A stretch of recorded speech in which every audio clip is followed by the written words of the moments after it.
The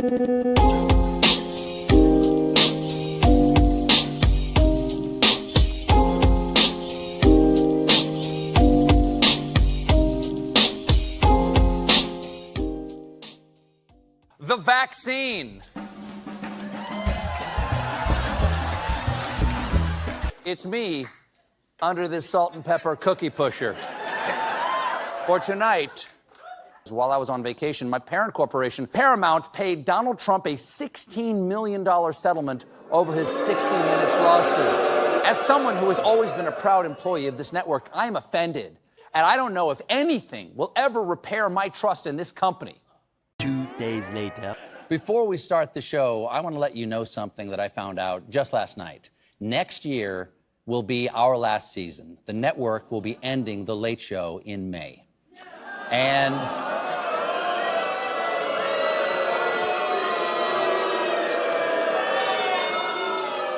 yeah, I share your feelings. It's not just the end of our show, but it's the end of The Late Show on CBS. I'm not being replaced. This is all just going away.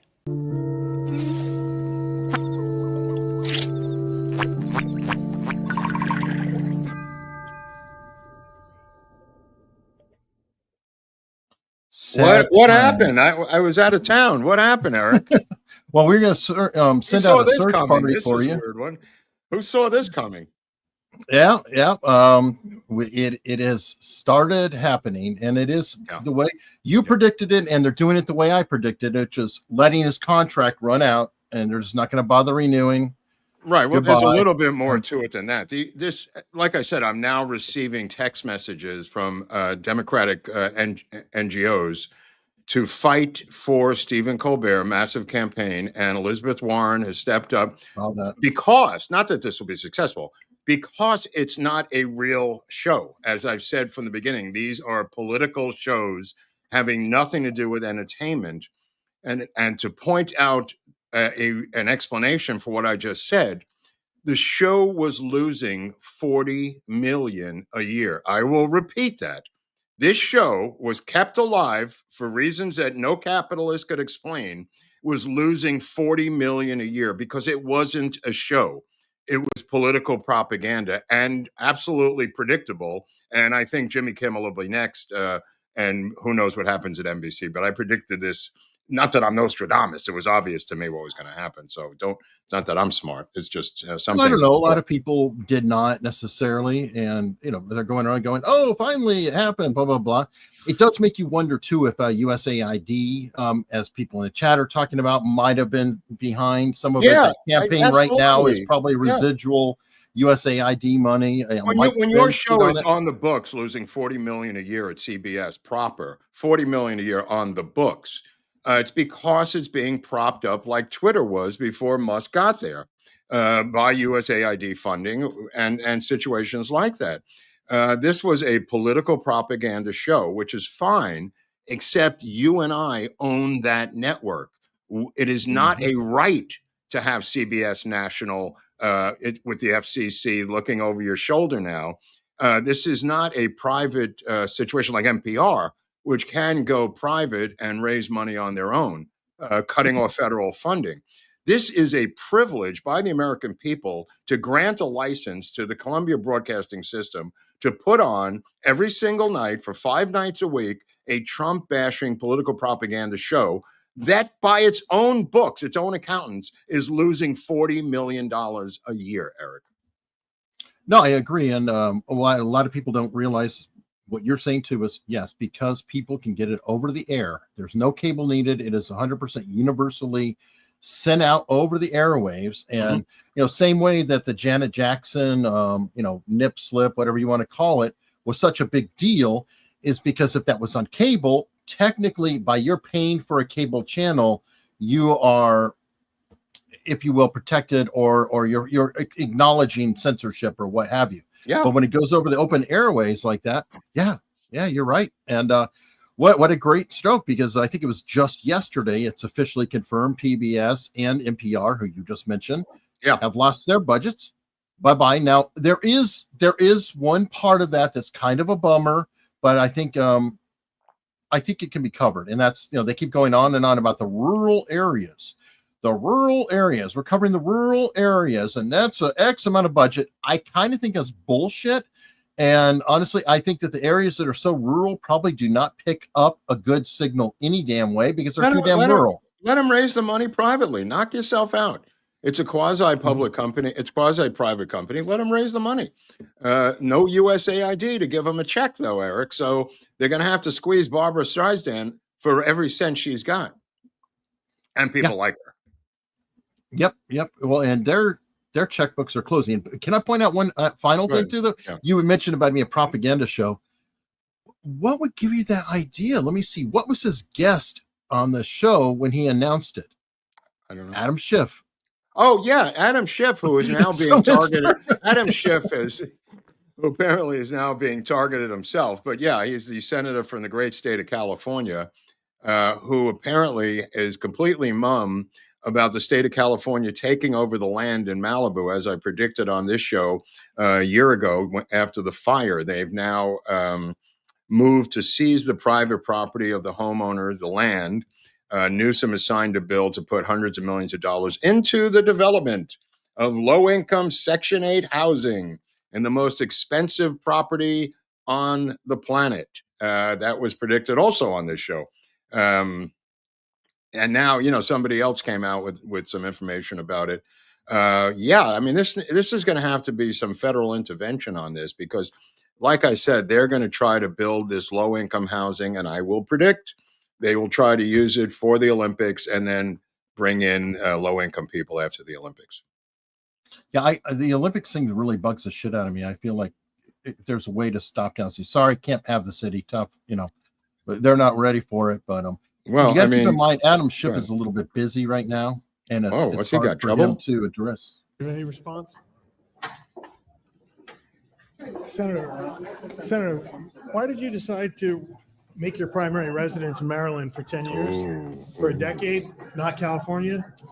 Any comment on Trump accusing you of mortgage fraud, sir? Any response? That is not a confident expression on his face, is it? That is a guy who did not like that subject very much. They all do it. This is going nowhere. They all have homes in D.C. and Maryland. So it's a technicality. If they want to stick it to them, they can. I don't think they will because it's not the same as Fannie Willis's situation, or not Fannie Willis. What's her name up in New York? The Attorney General up there. Well, I don't know. From what I understand, Schiff, it may be worse because apparently he was censored by the House for doing it, and then he did it again. So there could be a little bit more meat on that bone if he's already done the Except he's not in the House anymore, so the Senate's going to have to get hip to it. Okay. Yeah. Get to work, guys. Get to work. I mean, and there's bigger fish to fry here, apparently, than, I don't know. I left for a week, and all I hear is the bat signal went up, and Epstein's name was Sky written in the sky over my campsite. I don't know what's going on. Is there some news or something? All right. First off, I missed something here. We talked about Epstein last Friday. Yeah. Did you expect that we would have to talk about Epstein again this Friday? Well, it is a slow news week going on. It is a slow summer news week, so it is. But possibly. I think that Trump has helped give it oxygen by acknowledging it at all, and it's going on. But the very latest is looks like a special prosecutor, which not a great deal. Supposedly, the special prosecutor though is not only over Epstein, but also Comey, other investigations. One piece of good news, Maureen Comey has finally been shown the door. Okay. Like, why are you guys doing that? You should have done this a while ago.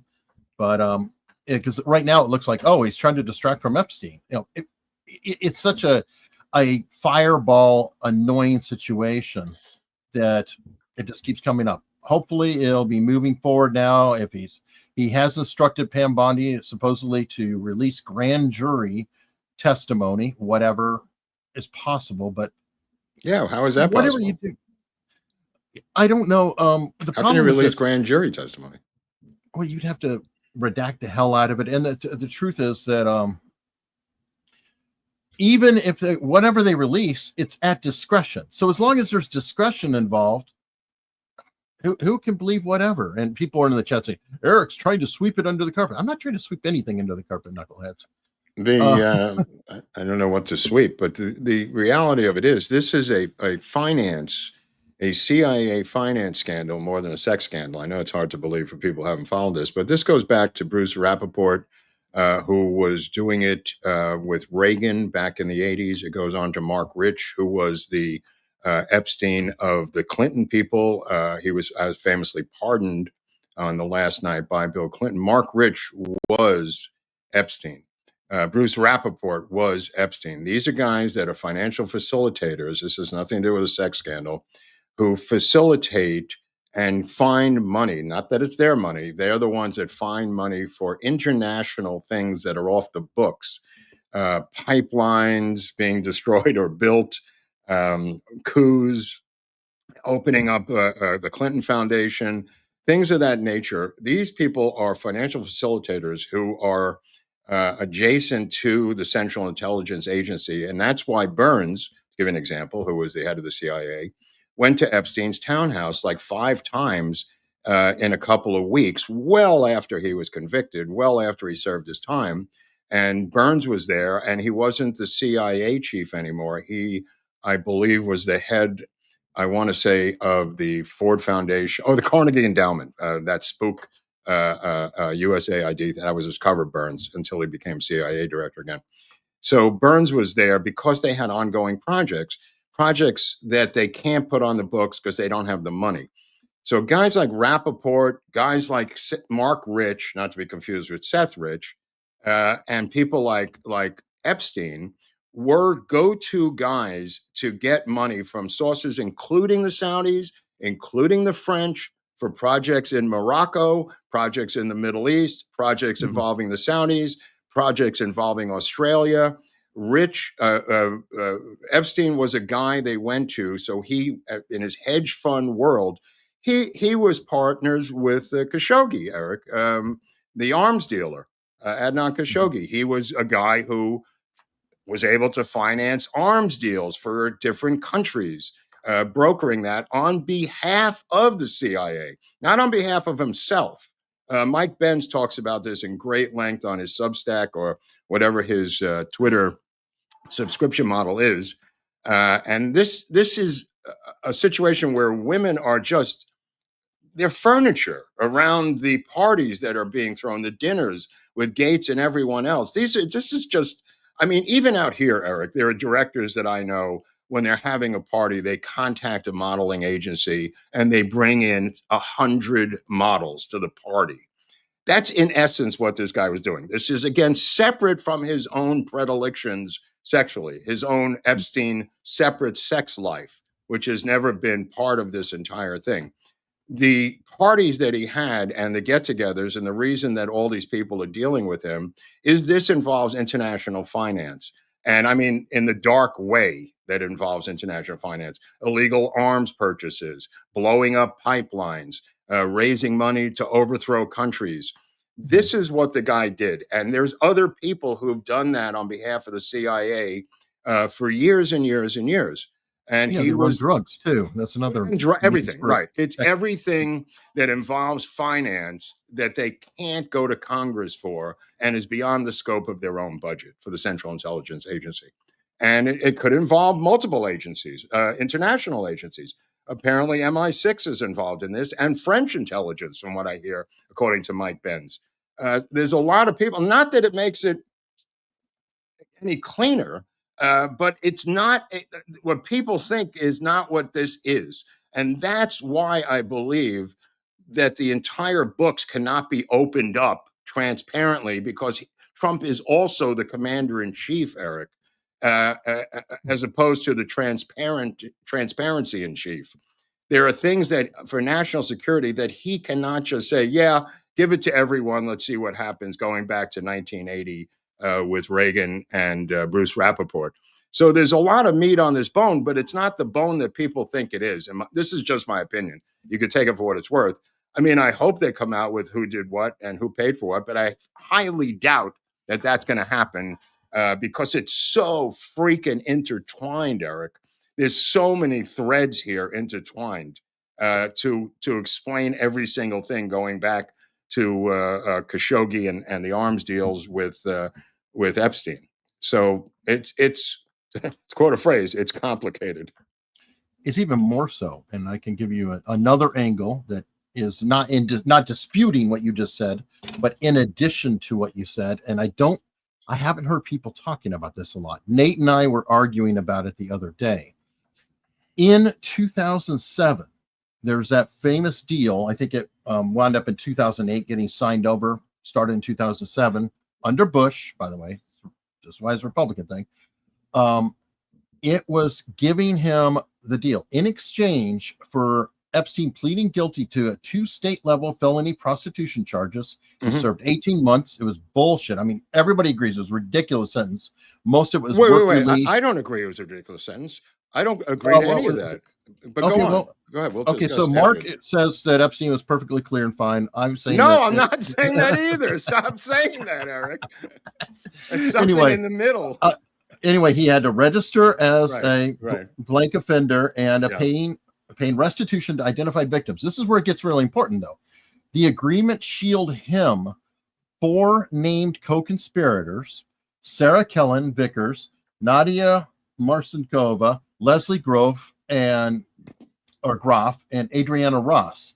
And this is the most important line. And quote, any potential co-conspirators from federal charges relating to the investigation into his activities. Now, that would be somebody who's sitting in prison right now, who was convicted, I think, 2022, 23, I can't remember, but Ghislaine Maxwell, going by that deal, in my opinion, this is the same as Bill Cosby, who I'm not saying is a good guy. You're saying Bill Cosby is a good guy? I am not saying that, but you may be. No, I don't think anyway, so. but because there was a bad deal made with Bill Cosby on the civil case, they used his testimony to put him away. Now, Nate pointed out that deal, being so vast and such a blanket deal, any evidence can't really come out because it can't be tried. Because it can't be used in a trial, it can't really be put out or something like that. Now, well, I think it's double jeopardy. I think it's double jeopardy what they did to Epstein, because he had already served his time, paid his debt to society, and all of a sudden he's in Rikers Island again. I never what's that? That's kind of what I'm saying. But Ghislaine Maxwell was part of that deal because the double jeopardy included him and these other people. Right. So and okay, comment below. Tell me where it's incorrect. I'm not a lawyer. I've read the dismissal letter from the FBI to his lawyers, dismissal as an FBI informant, which he did for 5 years, and they took down a bunch of Ponzi scheme guys, not sex stuff, business stuff, as part of his informant status to get the aforementioned plea deal that Eric is poo-pooing. He had to undercover find guys in his world and turn them over to the FBI as an FBI informant. And in the letter, they thank him for allowing them to take down so many criminal elements because of the work that Epstein did. I know this is hard for people to understand. He, as an informant, to get that plea deal that Eric was talking about, this was part of it. And then also on top of that, when you have all the money in the world and you've got the best lawyers, this is kind of what happens. But Acosta, the federal prosecutor, was told, the guy who prosecuted him in the case down in Florida, was told that he was an intelligence affiliate. That's in dispute, Mark. That's in dispute because there's 2 quotes. There's a Daily Beast reporter who claims, Daily Beast, now Vanity Fair at the time, I think, who claims she was told by him, not by him, but by one of the people vetting him, before he got transportation, that he said he was told it was intelligence as above his pay grade, and so they did not worry about it when they vetted him. Right. However, later there are statements he denied that he gave a non-denial. It's in a transcript. It's in a transcript that Pam Bondi, that Mike Benz is urging Pam Bondi to go down the hall and take. out of a file, which he named the document. He named what office that it's in, the Office of Public Integrity, and it's easily accessed. If what he's suggesting is, Well, if that's the case, because the Office of Public Integrity, from what I understand, he denied it. So right. Well, find out. the file is in there, according to Mike Benz. And what he's saying, to resolve what you're saying, it's simple for Pam Bondi to go down there and get that document.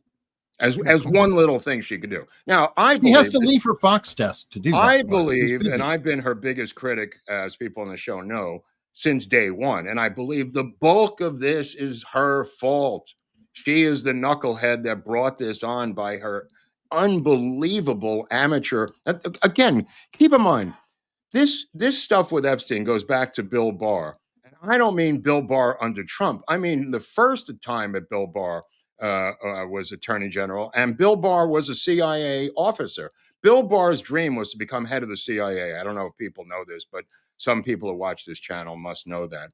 Bill Barr had his hands full on purpose with Epstein. That's why Bill Barr's father originally gave Epstein the job of teaching in the private school in New York, was simply because of the relationship that he had with the CIA going back then. With Bill Barr, who was Mr. CIA. How this guy becomes Attorney General under Trump, that should be an investigation. And I do not believe there will be a special prosecutor. I don't know. I mean, I'm not sure what I'm just saying this thing. Why he is not going to allow this to control the news cycle, and he is now either going to release something and say that's the end of it, or release nothing and say that's the end of it. It could be one or the other, but he's going to put an end to this one way or another, Trump. He is not going to allow this to dribble out and take away his control of the news cycles. I'd be apoplectically surprised if he did that. Well, I'm surprised that the words came out of his mouth about. No, he wants this over. He does not want this. He is furious that this is coming out, and it's by his own doing, because he or Susie Wiles appointed Pam Bondi, so he has no one to blame but himself for this. But he is going to drive a stake through this. He is not going to let this continue to dribble out. No way. All right, Mr. Mike's pointing out that is Vicky Ward. I didn't remember her name, but yes, who wrote for Vanity Fair, Rolling Stone, Daily Beast. I don't know why people believe Vanity Fair is a reputable publication. They keep that was my point. That's why I said Daily yeah. Beast, Vanity Fair. Right. I mean, Rolling Stone, that's also garbage. Absurd. It's absurd. I mean, all three of those are. Epstein also was the one who created the Clinton Foundation structure. He was the one who went out as a CIA facilitator to get funding for the CIA, for the Clinton Foundation, regarding Haiti and everything else. This was the go-to guy. And the videotaping and all the stuff in his house, that was done by intelligence agencies, which is standard operating procedure, by the way. Even Lee Harvey Oswald was filmed doing something sexual, and as was him and Marina back in Minsk. But this is quite standard. And you know what? Another thing that Ben's pointed out, if he was blackmailing even one guy, Epstein, every single person would make him radioactive, Eric. All he would have to do would be to blackmail one particular person, and nobody would go near him with a 1,000-foot pole any longer. I mean, this was not his role in intelligence, was to blackmail people. It's the role of intelligence agencies to blackmail people. I'll give you that. But this is a long-term CIA operation with multiple people replacing multiple people, and the last guy on the list was Epstein. When, if I recall, the operation goes all the way back to Iran-Contra. Yep, absolutely. Really long. Yep. So it goes back in also into putting in pipelines in Iraq during the war. I mean, it's all kinds of things that Trump does not want out there. As commander-in-chief, never mind being the Daily Mail in chief, gossip guy, he has to look at this with a different hat also, Eric, as commander-in-chief. True. Now, one thing that people are discussing constantly is how badly is this affecting Trump? Is it not? I'm not going to say that's wonderful, but it may not be having the same devastating effect that everybody thinks completely, because you and I are terminally online technically. So when we're on X and blah blah blah blah. So this, I think, is interesting. I'm not saying it's a be all end all, but it is interesting. I mean, look, I think this one surprised me a bit because of all these complaints online going after Trump and the Epstein files. You might think his approval ratings were going down with Republicans. If anything, they're going up. Republicans who approve of Trump, look at our CNN poll. The prior one, 86%. The one out this week, 88% were Republicans. How about Quinnipiac? The prior poll, 87% approve of Republicans. This week out, 90% with Republicans. If anything, Donald Trump's approval rating has gone up since this whole Epstein saga started. He is at the apex or close there too in terms of his popularity with Republican voters. Yeah, I mean, he's had too many victories, Eric. He's had too many military political victories in 6 months for people to negate everything that he's won because of this faux pas with the files of Epstein. I mean, people are not going to forget what he's done in 6 stinking months. I mean, the most victorious president in history. We don't have time to go through that. Right. So to shortcut it, yeah. How about we just go through the past couple weeks? Okay. That is that fair? Because I thought about that. So let's just I did a grok search earlier just to say, you know what, I don't have a convenient article that's laying it all out, but what were his my request is, what are the positive headlines or quote wins for Donald Trump over the last 2 weeks? So there's so many, it's in categories. It's insane. It's insane. Major legislative and economic wins. Passage of the big beautiful bill. That was huge. Literally 2 weeks ago today. Legislative victory on the $9 billion rescissions package. He's got a crypto regulation bill passed. Strong jobs report, economic indicators. Trade deals. We're running in a surplus for the first time in decades, and not spending on deficit. We're actually in surplus on the spending in the month, which is I never thought I'd How about the tons of tariff money that's coming in? That's where he's now flipping the doubting Thomases of the world who doubted him about. I was not one of them. I was pro tariff since day one. Just not that I'm an economic guy, but it just made perfect sense in terms of money that's going to come into the coffers. But go on. Right. Well, I've been more neutral on the tariffs. Like, well, nobody's tried this forever. Why don't we give it? I didn't know for sure either way, because I do have a libertarianish side to me. But I think that could be one of those cases where the tariffs, if you had a pure free market, yeah, they're a problem, but we're not in a pure free market. We're not in that, bro. The country's putting their thumb on the scale, right. So the tariffs help, mitigate that to a degree. He's playing dirty because they're playing dirty. Right. All right. So immigration, record low border crossings. Record low. I think it's zero now, Eric, right? It's not quite zero, but it's damn close. Yeah. Rescue of trafficked children. This is huge. They rescued 10,000 of the 300 lost children. That's still going to stay home for the midterm, folks. You still bitter? Go on, Eric. National Farm Security Action Plan. This I love. Announced to stop China from buying U.S. farmland and claw back existing purchases. Wow, claw back. I didn't know that. This is important, though, because, even right here near where I am, they have bought, land within, a drone strike of multiple military installations and nuclear facility. Come on. You can't do this. Let me see. No amnesty confirmation. They're reiterating no amnesty. Now, they're a little soft on that. It keeps going up and down and up and down and up and down. So, people need to hold his feet to the fire, in my opinion. Foreign policy and national security triumphs. Iran nuclear program setback. Nobel Peace Prize buzz. Strategic deterrence plan. He's trying to put Russia and get them straightened out. India-Pakistan conflict averted. That actually already happened. How about Congo? How about the war in the Congo? It's not even on the list. I agree with that one too. Yeah, right. I don't know if that was within the last 2 weeks, but it's huge. Oh yeah, dude, the guy's putting out fires like a fireman. All right, judicial and domestic policy victories. We've got Supreme Court rulings, multiple wins, including allowing the massive federal layoffs, 8-1 decision, dismantling the Department of Education, deportations to Sudan, and this is my favorite one, limiting judges' powers to block executive orders nationwide. Investigations into opponents. This is heating up, Mark. Remember, you were saying, where are they going? Well, it looks like things are starting to happen now. All right. Tulsi just did a huge drop today. I saw that. I just saw that before the show. Yeah. I haven't had enough time to get into it, but it looks bad. Like he may be completely wrapping up Obama in this mix. That would be nice. Anyway, investigations into opponents. FBI probing Comey and Brennan for Rushgate roles. A grand conspiracy probe into the DOJ weaponization against Trump. And he's highlighting Adam Schiff's mortgage fraud, referring to DOJ. Yeah, let's go. Yeah, let's take it. Oh, and then the auto pen. You know what?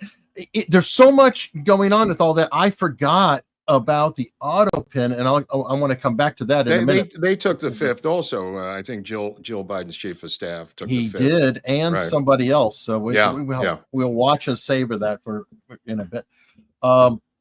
Social policy shifts, DEI programs dying out, men and women's sports nearly ended, transgender surgeries for minors declining, colleges caving in on related issues. Well, don't forget the anti-Semitism stuff at the universities, squeezing Harvard, squeezing Columbia, squeezing Cornell, all the different universities.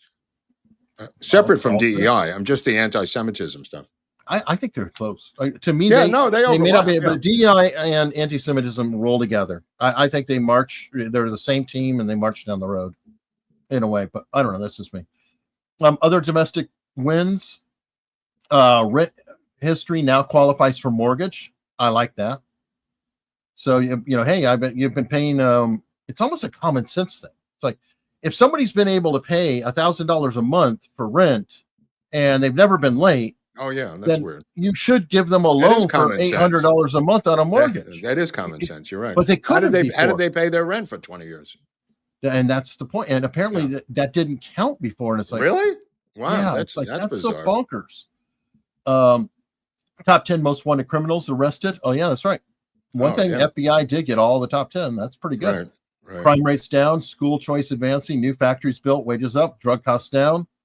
EO to preserve national parks.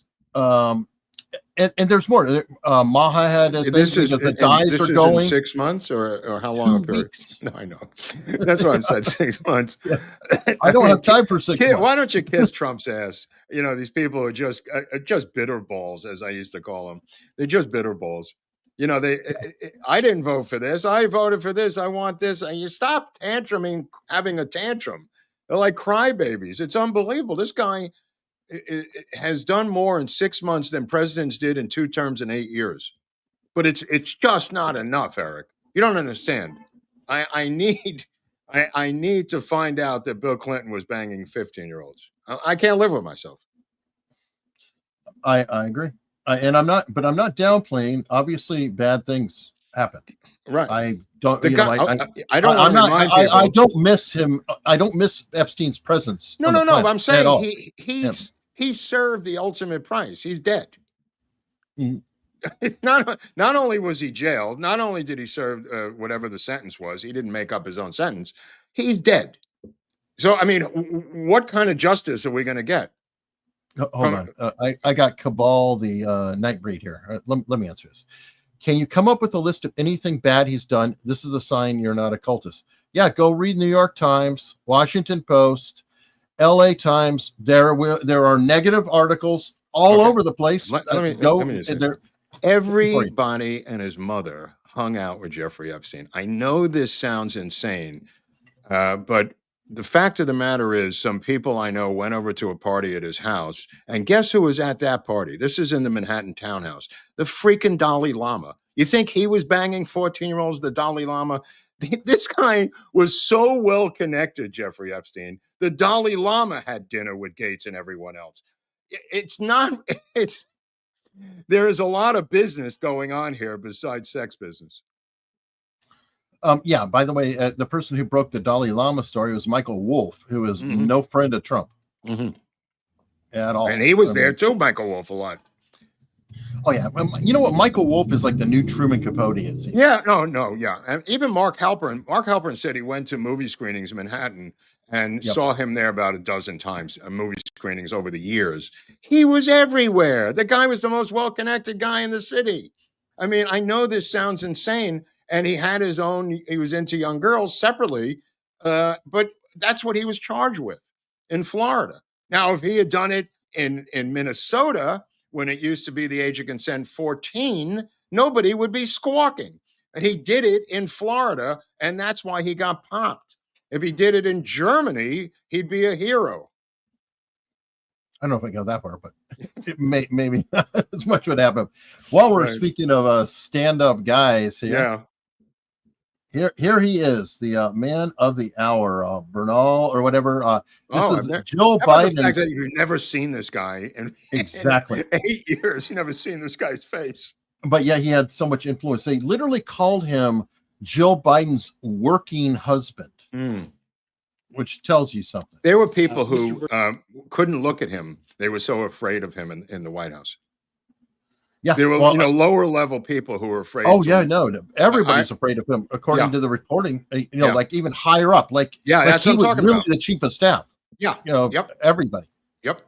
But look at the way he's acting here. There was a certain arrogance this guy had. Really, you think? Mr. Bernal, did you ever advise President Joe Biden to pardon his son, Hunter Biden? On the advice of counsel, I respectfully decline to answer the question pursuant to my Fifth Amendment rights under the Constitution. Well, he doesn't have a pardon, does he? No. That's a beautiful thing. Yeah, I know. Thank you. We're going to go off the record real quick. Oh, off the record. Okay, we'll go back on the record. Mr. Bernal, was President Joe Biden fit to exercise the duties of the president? On the advice of counsel, I respectfully decline to answer the question pursuant to my Fifth Amendment rights under the Constitution. Let the record reflect that Mr. Bernal has invoked the Fifth Amendment right against self-incrimination. Mr. Bernal, please be very clear. Are you declining to answer the question put to you solely on the ground that you believe the answer will incriminate you? On the advice of counsel, I respectfully decline to answer the question pursuant to my Fifth Amendment rights under the Constitution. Oh, robot. Obviously, you see where this is going. Yeah, Now, sometimes they try to trick you by rewording the question, but most people just repeat what he's doing.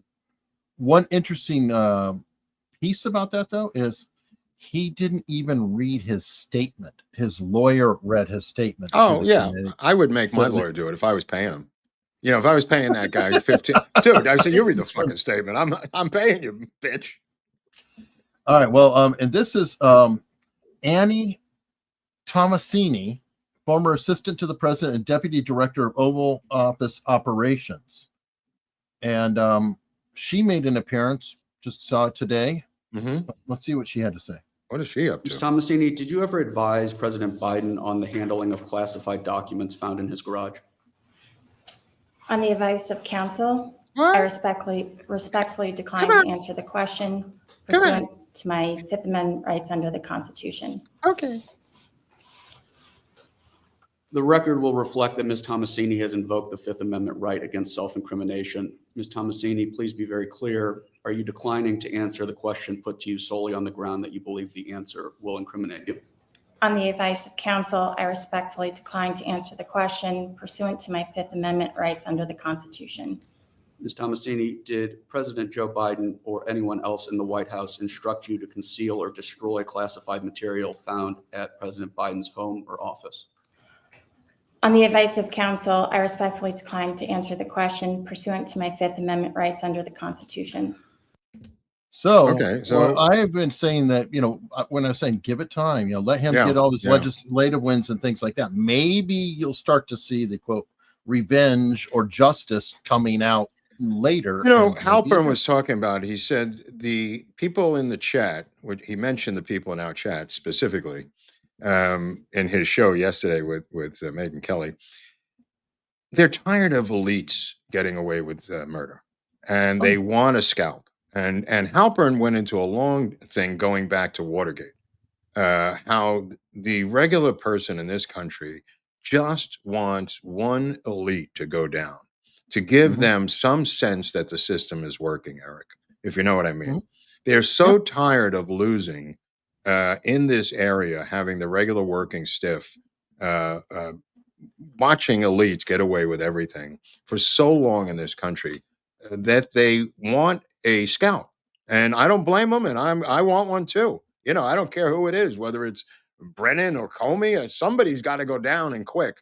And I know that Trump is hearing this, not from me, but I mean from the nation, in terms of the people want a fucking elite scalp. And they want it now, not 4 years from now, not 4 months from now. They want it now. They're tired of the dilly-dallying, tired of the dance by Pam Bondi. They're tired of, Bongino threatening to do this or Kash Patel that. Nobody gives a shit. They want a fucking scalp, Eric, and they deserve it. And I think they may be getting one. Okay. I'm just saying with the investigations, like, Brennan, that's a good one to get. Yeah. Going after him, going after, Tulsi Gabbard. Do you have any problems with her performance? I think she's the only one who seems to get it. She's the only one who seems to get the urgency of this thing, if I may phrase that a little differently. She's the only one that seems to be on this thing, releasing documents, the RFK, the JFK, this stuff. Luna's committees disappeared. We didn't learn anything from JFK files, did we, Eric? We didn't learn a freaking thing, bro. I mean, Morley can trumpet everything he wants. There was nothing coming out of that thing that we didn't know about already. I mean, there's some documents that are interesting to me. And the same thing with the UFO files. I don't know where that's going. The RFK, I don't think anything came out on that. No, nothing at all. And then the Epstein thing was completely abysmally handled by this blonde knucklehead out of Florida. And that's where we are right now. And there's literally a riot in cell block number 9 for somebody's head to be scalped at this point because the people have had it, Eric. Yeah, I agree. But I was going to say, this literally, she releases today. Like I said, I had time to go through it. Put together a presentation beautiful. On an X thread. I like that. I like that. That's easy to read. Yeah. Wow. Here's the creation of it. She's got the secret meeting December 9th. Wow. I mean, keep in mind, she's in charge of intelligence, so she's pulling intel documents. So let me see. What do we have here? I'm not going to read through it because that's kind of annoying. But starting in December 8th, 2016, I see. So Trump's already won the election. So he hasn't even got in the office yet, and they're already laying this out. Well, they had that famous meeting with Obama and the intelligence chiefs and Comey laying out what they're going to do now. He'd already lost the election. This was days before he's supposed to take office, Trump. And this was what they did to undermine and sandbag him. That's why every fucking one of them needs to be indicted for treason and conspiracy charges. Let the chips fall where they may. Brennan didn't get a pardon. James Clapper did not get a pardon. I don't think Comey got a pardon.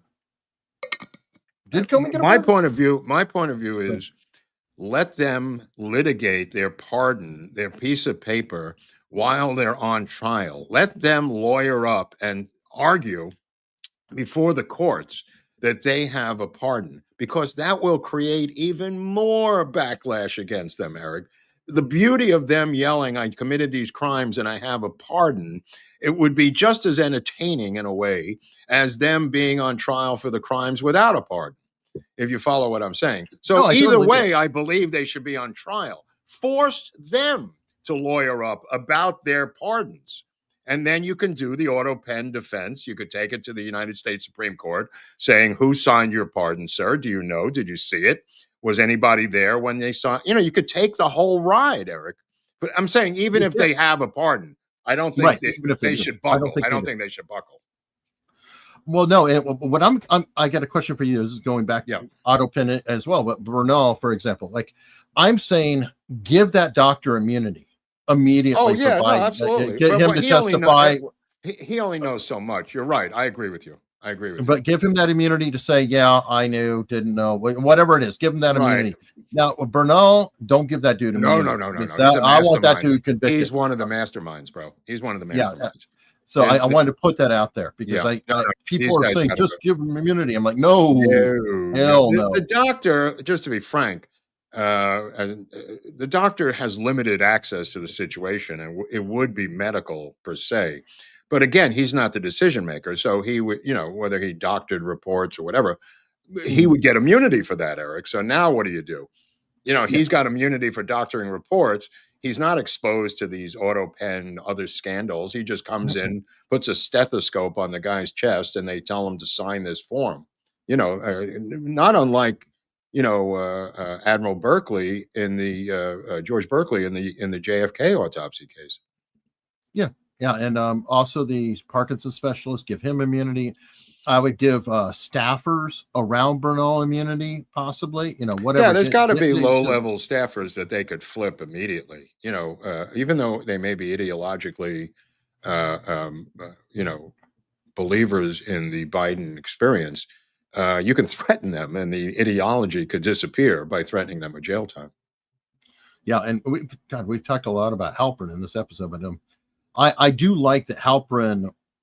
He leans left, in my opinion, all that. Yeah, but he is very good. He's very good about just railing again about the lie of the Bidens and the cover up, and he even went after Hugh Hewitt. He's like, you're doing these interviews. You're not, he hates Tapper. I think I'm like, I don't think Tapper's going to be interviewed by you, Halperin. Anytime soon. I doubt that. No, I mean, he's a straight shooter. I mean, you know what I mean? In this day and age, with everything being equal, he's about as middle of the road as you could possibly get. And he's not 100% down the middle, as Eric said, but he's as close as we're going to get in this day and age, I think. But he's not, he's willing to say that red is red and the sun is rising, and he's not carrying water. And it's amazing that we need that to breathe, but somebody has to say the sky is blue every day. It's true, though. It's shocking, but true. Yep. All right. So while we're talking about people who have no sense of reality whatsoever, this broke out pretty soon after our last show. Mayor Bass provides cash payments to illegals, issues orders to thwart immigration enforcement. So isn't that nice? It's so bizarre that they're falling back on this COVID cash card thing, which was given to American citizens who paid taxes and voted in this city. She is now giving it to people from other countries. Any way you slice and dice this thing, it stinks. The city is $1 billion in debt. The state is $58 billion in debt. Or possibly higher, depending on how you look at the revenue streams.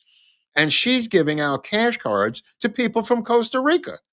I mean, if that's not a crime, I don't know what is. I mean, can you just take the treasury and go out the door with the treasury and start giving out government checks, Eric? There's got to be a statute to protect this. I agree. I don't get it. I don't understand how you could take taxpayers' money and give them legal services. I don't understand how you could take taxpayers' money and give them medical services. I totally agree. I mean, I don't. There are things that I just don't understand, and I hate to say hope because that's literally what it is. It's like I hope somebody does something about it, but it's like I'm not sure who. Well, Comer is on her and Newsom. By the way, what's his face? Sean, the transportation secretary.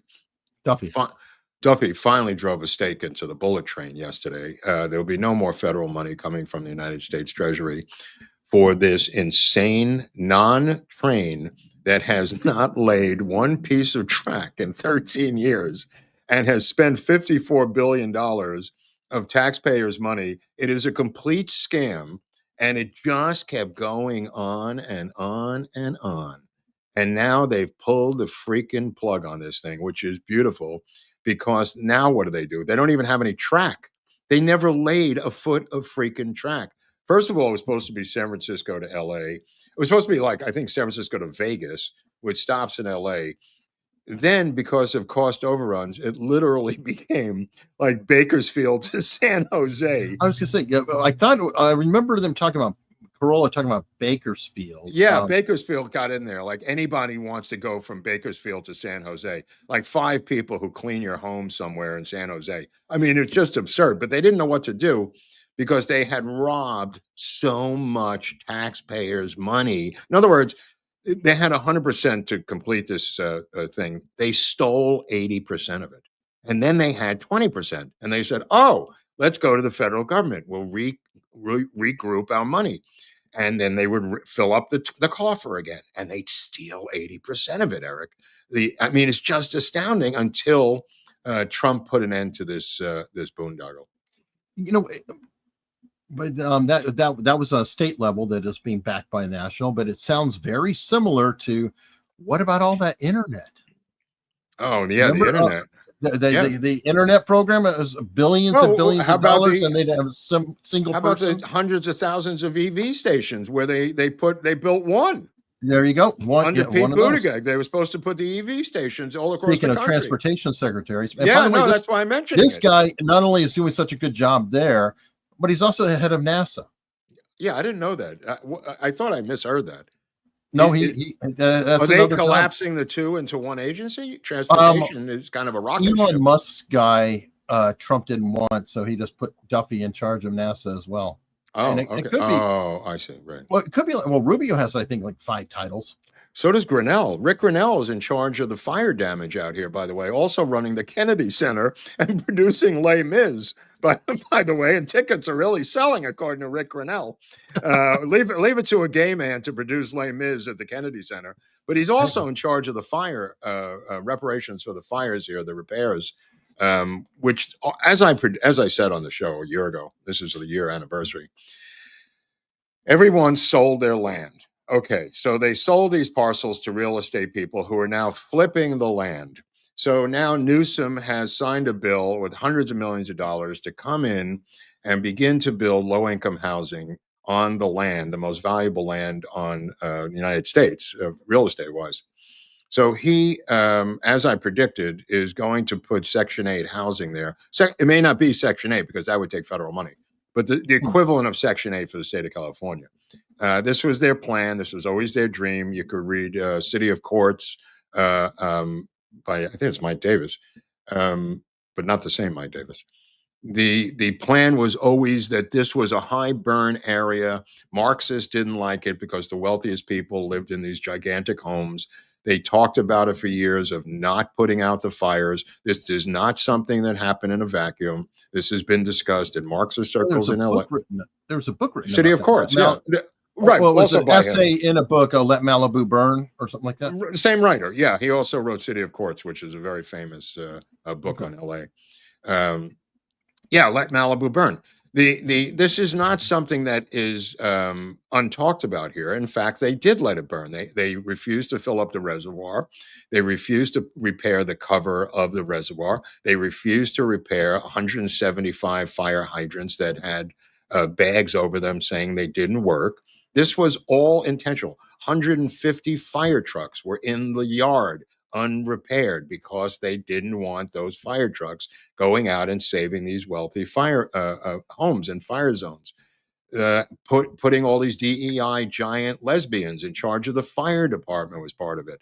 The one who got fired at least had said, hey, we need more money and it's going to happen. Yeah.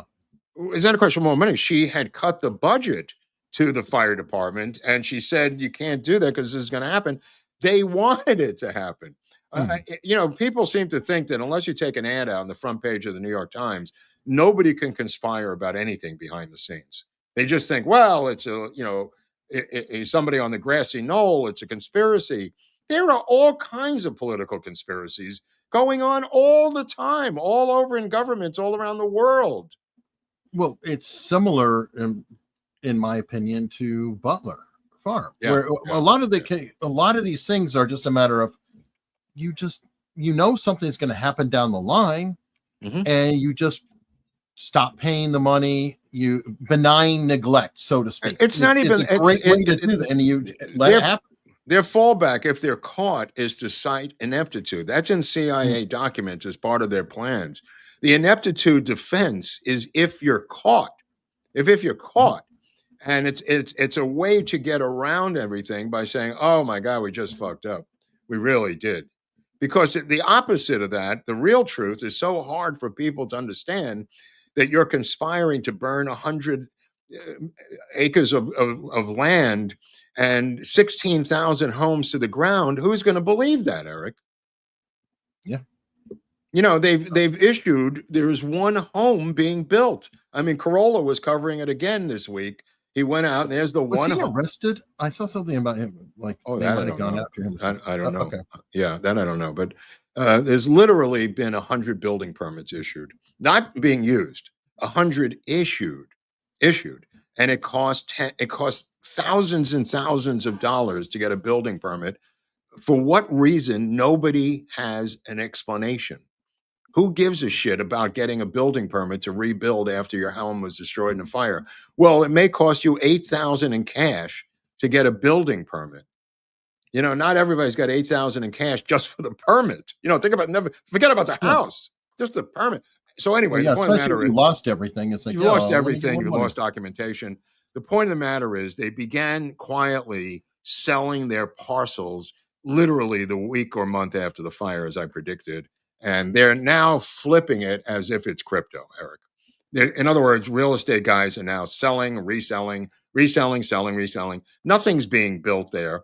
It's just the property. If I bought this piece of property for $1.5 million as a broker, I am now selling it for $1.7 million on Wednesday, because I've already talked to someone. So in other words, this is like a stock market now. No, I mean, probably people bundling too. Like Yes, they're bundling. Yep, property next to each other and stuff, so then they can make a giant commercial tract or right. They're whatever. running commercials out here. If you've got property, please contact us. You know, Johnson, Wilson, and Myers. You know, who are looking out for your interest. What they're trying to do is get the property so they can flip it and make 10% off the property. Yeah, and they're buying it dirt cheap, so it's like the best thing ever for them. I guarantee they're at their meetings like, oh, we're making so much money here. Well, the state saw this, and that's why he moved so quickly this week, Newsom, to begin to seize the property from either through eminent domain or some other mumbo jumbo. But right, they got to get their beaks wet. Yeah. The 65 per gallon on gas, 65 Yeah. cents is only doing so much, Mark. You need to steal some more property and everything Well, else. I believe they will use the apartments for the Olympics at first, and then afterwards keep them as low-income housing. That's my prediction. And Claire said dirt cheap. When I say dirt cheap, I mean compared to what it would have been in good shape. Yeah. When there were actually houses on there. Yeah. So, all right. Well, switching back to immigration, et cetera, et cetera. How many times have I said that you have to make it inhospitable for them to stay here? And I keep saying That's one a of the good one. people you have to focus on is the employers. Phoenix Ooh, taqueria owner arrested, faces criminal immigration related charges. good one. She was harboring employees who were illegals. And again, it's like if you go after the employers, and I wasn't saying to arrest them, but if they're bad enough, I guess. But if you find them heavy enough, why are they hiring illegals? Is it because they care about them? No, it's because they can pay them cheaply. They don't have to pay Yeah, of benefits course. on it. Of course. So you just pay whatever they're paying under the table. Well, if it costs them like say $100,000 a pop or an extreme number like that, it's like suddenly the guy you're only paying 10 grand a year just cost you, many multiples of that. You're going to stop doing it. Dude, there's an Indian guy. guy, I think it was in Nashville, who owns a Subway sandwich shop. He was paying the cops $5,000 for each police report that the people he was illegally immigrating into Tennessee had been victims of a fictitious crime, thereby freezing their immigration status almost in perpetuity. He was arrested yesterday. The Subway sandwich shop Indian immigration scammer. That was one I've never heard of this scheme. It was brilliant. Brilliant. The cops are involved or on the take for $5 grand for each police report that was phony. Now, my favorite story was this 65-year-old Chinese guy with his wife or whoever his partner was in LA. They were running a baby factory in their $5 million mansion where women were brought in and paid to give birth, and child services went over there and seized 21 baby little children in this mansion because one of them had fallen down, hit his head. So they showed up, and then all of a sudden there's 21 children there, Eric. Are these like surrogate mothers or something? They're all surrogate mothers who come in, and then the Chinese couple sells the babies. Wow, dude! That They is seized them all. dark. It's so, dude. This is so dark. The guy it's his semen, the 65-year-old Chinese guy, and then the woman who's his wife. She might have been in her 40s. I don't know. And then the mothers came in. They were paid. They gave birth in the house, and there were 21 other children in there waiting to be sold by the Chinese couple. They were all taken by Child Protective Services, by the way. Yeah, which I mean, I feel so terrible because those children think of the rest of their life. I mean, they're starting on the bad end. 21 surrogate moms, 21 surrogate mothers went into this place, gave birth to this Chinese couple, and they paid them. They didn't disclose how much they were paid for the babies. And in other words, they had the babies first. They didn't have buyers for the babies, Eric.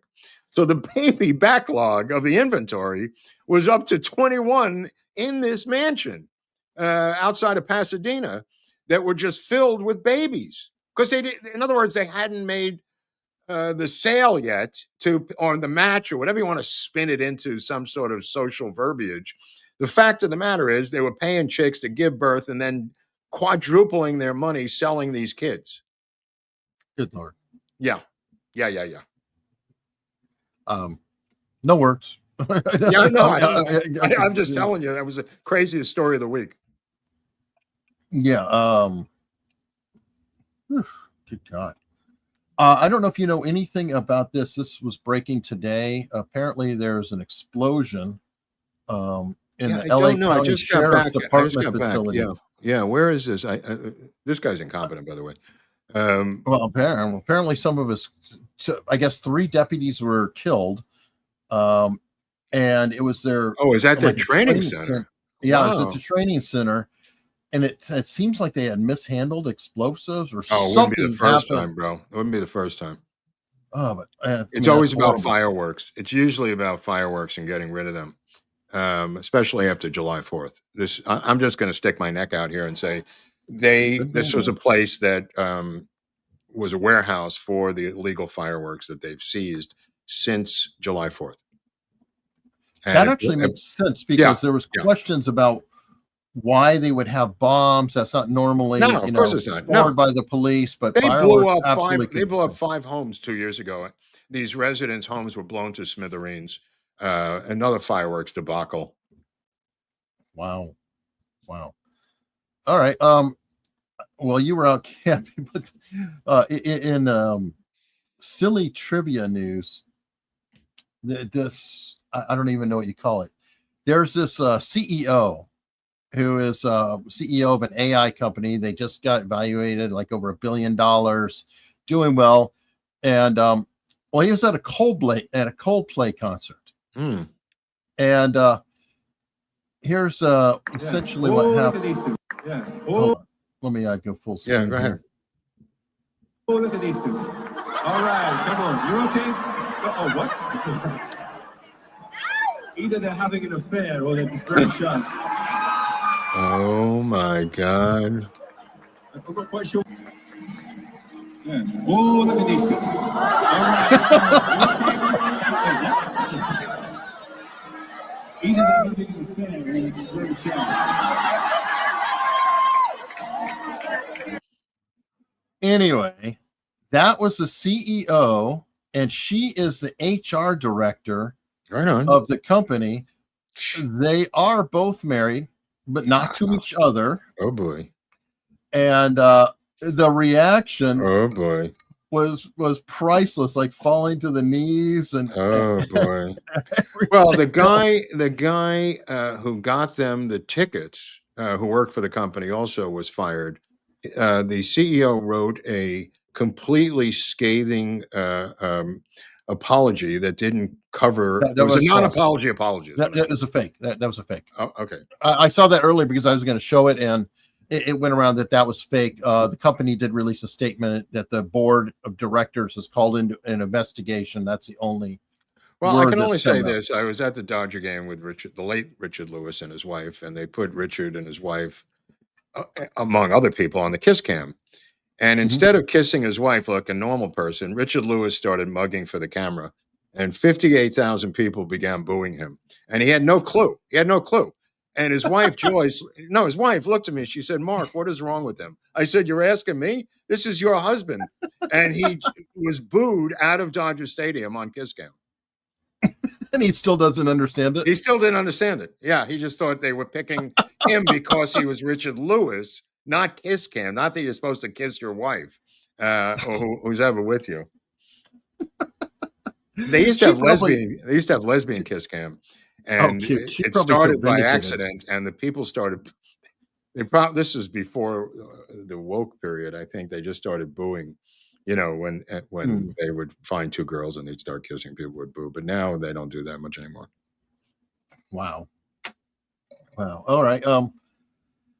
Don't worry though. We have our problems here, but England is rushing ahead to be stupid as possible. UK plans to lower the voting age to 16. Wow, that's desperate. Wow. Now think about it for a second. My opinion is that 16 is perfect when you want fully indoctrinated communists, because they're being taught right now. They're in control in the classroom, and they can be told, 16, 17-year-olds, hey, you've got to vote for fill in the blank. Yeah. Of course the current government is going to want that. What's the most popular name of a baby in England right now? The most popular name of a newborn, baby in the newborn whole world. baby. Same one. It's Muhammad. Right. They are outbreeding English white mothers at a rate of, I think, 8 or 12 to 1. By making them 16 years old, Sharia law will be implemented probably in half the amount of years that they thought it would take to take over through Sharia law. And but by the way, for your numbers, every major city in England has a Muslim mayor. Also, every major, we're close to it. The white population is 45%. Wow. So they're already minorities in all the larger areas. It's done. I mean, England is done. They didn't do anything. They just sat there and took it. They deserve everything they get. They didn't do a fucking thing. I mean, if you don't understand that as an American, that this is a canary in the coal mine for us, Eric, England, UK, then you're really out of touch with what's going on in the global situation. And that's why Trump is frustrated about the Epstein thing, not so much about UK, but just that there are bigger fish to fry in general, which has been my opinion since day one. This is a much bigger fish to fry because they're going to do the same thing here in the United States, Eric. Look at this guy in New York. Who is the winner of the mayoral race? Wow, so far. Yeah. Anyway, they already are. I know you've got him elected. I refuse to until it's time to call him mayor. Good luck. But, I've not seen it in my lifetime where the Democratic nominee has lost the mayoral race in my lifetime. Anyway, but it's already happening here. Andy, unfortunately, I'm on YouTube, so I can't share this footage. I can just talk about it. Yeah. Attempted Islamic honor killing. Yeah. 2 fundamentalist Muslim migrants from Iraq are on trial in Olympia, Washington over a horrific attack on their teen daughter outside Timberline High School last year. Prosecutors say the father and I guess brother, strangled the girl to try to kill her as revenge for rejecting their plan to marry her off to an older man in their home country. Well, I will predict that it's a surveillance photo showing it. Right. I will predict that liberal leftist Washington will set them free and say that they are part of another cultural system called Sharia law, and they will not be prosecuted under our law for what they did. That's my prediction in that case. Well, we were talking about Olympia, Washington. So Yeah. consider Barnes had his client there. And Yeah. how did that Oh, go? Yeah. So, No. Probably. They will say that based on their cultural thing, this was legit. And instead of prosecuting them on our law, they will defer to them and say, please don't do it again. We understand why you did it. That's my prediction in that case. I would not doubt it. This is a weird story. You want to talk about a crazy story? Let's check this one out. Migrant in California is charged with staging a fake kidnapping and blaming federal agents or people working with them. Correspondent Matt Finn reporting live on this from LA. Hi, Matt. Hi, Martha. This woman is here illegally, a Mexican national. She goes by Julie Calderon, and the feds say she's being charged with lying to police and conspiracy for this elaborate hoax that they believe was meant to incite even more tension and also possibly make some money. Federal investigators say a key piece of evidence, photos. Calderon and her co-conspirators had pictures ready, staged to make it look like she was in custody with a dirty face, even removing her shoelaces. But the feds say there's at least one glaring error, because she would have been asked to take off the necklace in an official federal photo. The U.S. government says surveillance video helped them crack the case. The feds say this woman lied about being kidnapped by federal agents at a Jack in the Box here in L.A., taken to San Ysidro to the south, and asked to self-deport, but she refused, so she was held in a warehouse. But the feds say they caught her roaming free in the Bakersfield area, hundreds of miles.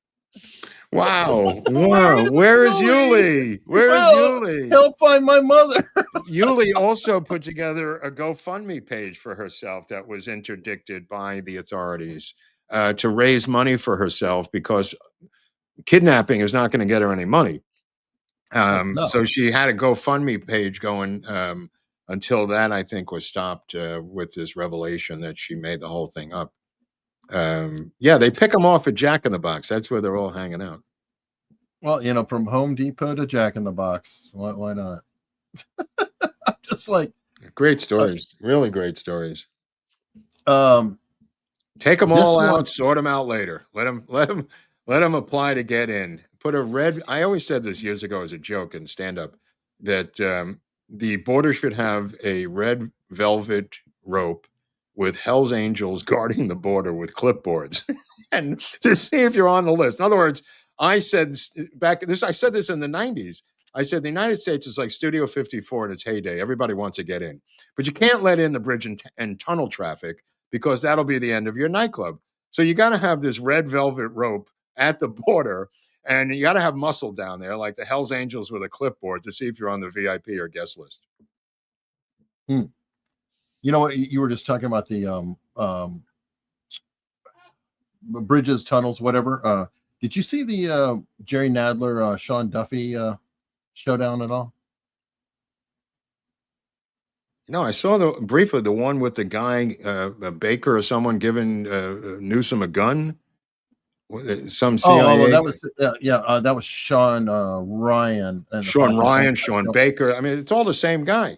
Well, Duffy's the transportation secretary. No, that we know. Duffy's the transportation. Okay, so that's what I'm talking about. You made me think about it, because Trump is going after New York for the tolls and stuff that they're putting on. And I think that they've got a valid point, because Duffy's saying this is the only way in. You are forcing everybody to pay, and that is unfair. Interstate transport. It violates interstate transport. And so Nadler's trying to say, oh, well, there's toll roads all over the country. There's no problem. And Duffy's saying, you can drive another route. You can still get there. But if there's only one way in. Anyway, that's what I think is going on. But this is their confrontation. As you know, your attempt to revoke the MTA's congestion pricing approval came after the program had already undergone a full NEPA review and was formally cleared by the Federal Highway Administration. Can you identify a single precedent under any Republican or Democratic administration for unilaterally rescinding approval of a program like this after it completed the full environmental review process? So the example is that you have never had a cordon pricing situation like Oh, this. yes, where there have only been. the elites. What do you call the New Jersey Turnpike? There's a road right next to it. You can, every road we have, you can take an Secretary Duffy, additional why road do you to continue access to your lie point about of New York City? destination. You're a liar. What? Don't call me a liar here. I'm This is calling the you a one- liar because this you've is the lied one- This continually. is the one area What? where That's what I like. Yeah, What I a like fat why you fuck. keep- I mean, are you kidding me with this guy? No, I'm not. That's why I wanted to share, because I mean, look, he's like, why are you right lying? next to it. You can, there's every road we have, you can take an Secretary Duffy, additional why road do you to continue access to your lie point about of New York destination. City? You're lying. Don't call me a liar here. I'm This is calling the you a one- liar because this you've is the lied one- This continually. is the one area where you have to pay $9 every single day to access Manhattan. That doesn't exist anywhere else. Every single program where you have tolled highways is under the same Why don't we program. fight for the people who can't afford to pay that pricing? Why shouldn't everyone have access to the city? And if you're going to force people into a subway, make sure it's safe. I think he brings up an incredibly valid point. And boy, what happened to the Democrats here, Nadler? I thought you were for the little guy. That you for, for the poor little guy. I mean, Well, maybe the they can $9 have a day separate in other words, they want the money so badly. It used to be, this is a rule of thumb, and just so you know about New York. The amount of money they took in every year from subway fare was enough to pay the entire budget of New York City administrations. They then spent, it was a completely even Steven. They then started to raise the subway because they had overspent with the money they took from the subway. After it reached a peak where nobody could take it anymore, they went after the bridges and tunnels, which is where Duffy is now talking about the $9 bridges, because the subway peaked out. It used to be a complete trade-off that absolutely even, that the subway would be the equivalent of the entire budget of the city of New York, which is kind of cool, Oh yeah, absolutely. Yeah. Check this meme out that somebody posted underneath. Work on this subject, not part of this package. Whoa. But part of a. It's not even a meme. It's actually real. Right, Look that's at how real. pathetic these Let me tell you guys something. are. He was my congressman for many years. I've talked to him on the streets of the Upper West Side when he was a 300-pound Jerry Nadler, and he would waddle around Broadway in the 80s and 90s. I mean, the streets, not the decade. Although it was in the 80s and 90s, it was both. And he talked to everybody, this fat bastard. And, he was one of these jolly fat guys. It's kind of like that, like some crazy uncle you have who's a jolly fat uncle, Then he lost the weight. I don't know, through Ozempic or lap band surgery or whatever, but he doesn't look good. Well, Al Sharpton had the same thing, right? I mean, Al Sharpton was huge. But And then he's like Nadler was skinny, bigger than Sharpton. Nadler was bigger and shorter than Sharpton. Well, yeah, he's shorter than Pelosi, for God's Yeah, sake. he's a very small man. He's the penguin in politics. He's the penguin, yeah. Played by Colin Farrell, by the way, in the HBO. Which, by the way, is tremendous. I did watch that. Yeah. And did you see that or no? I watched it for a while. There was something else I was going to tell you about that I saw. Maybe I'll remember it for later. All right, it's excellent. I know you don't follow a lot in the tech world or whatever, but this is extremely important story. Microsoft to stop using engineers in China for tech support of U.S. military after ProPublica report. Now, where this is important is you've heard of cloud computing, right? I've heard of the cloud, yeah. Right, and cloud computing, and it's like where all the resources of the government go in. Now, I worked for a government contractor, and we had resources that were existing in the government cloud.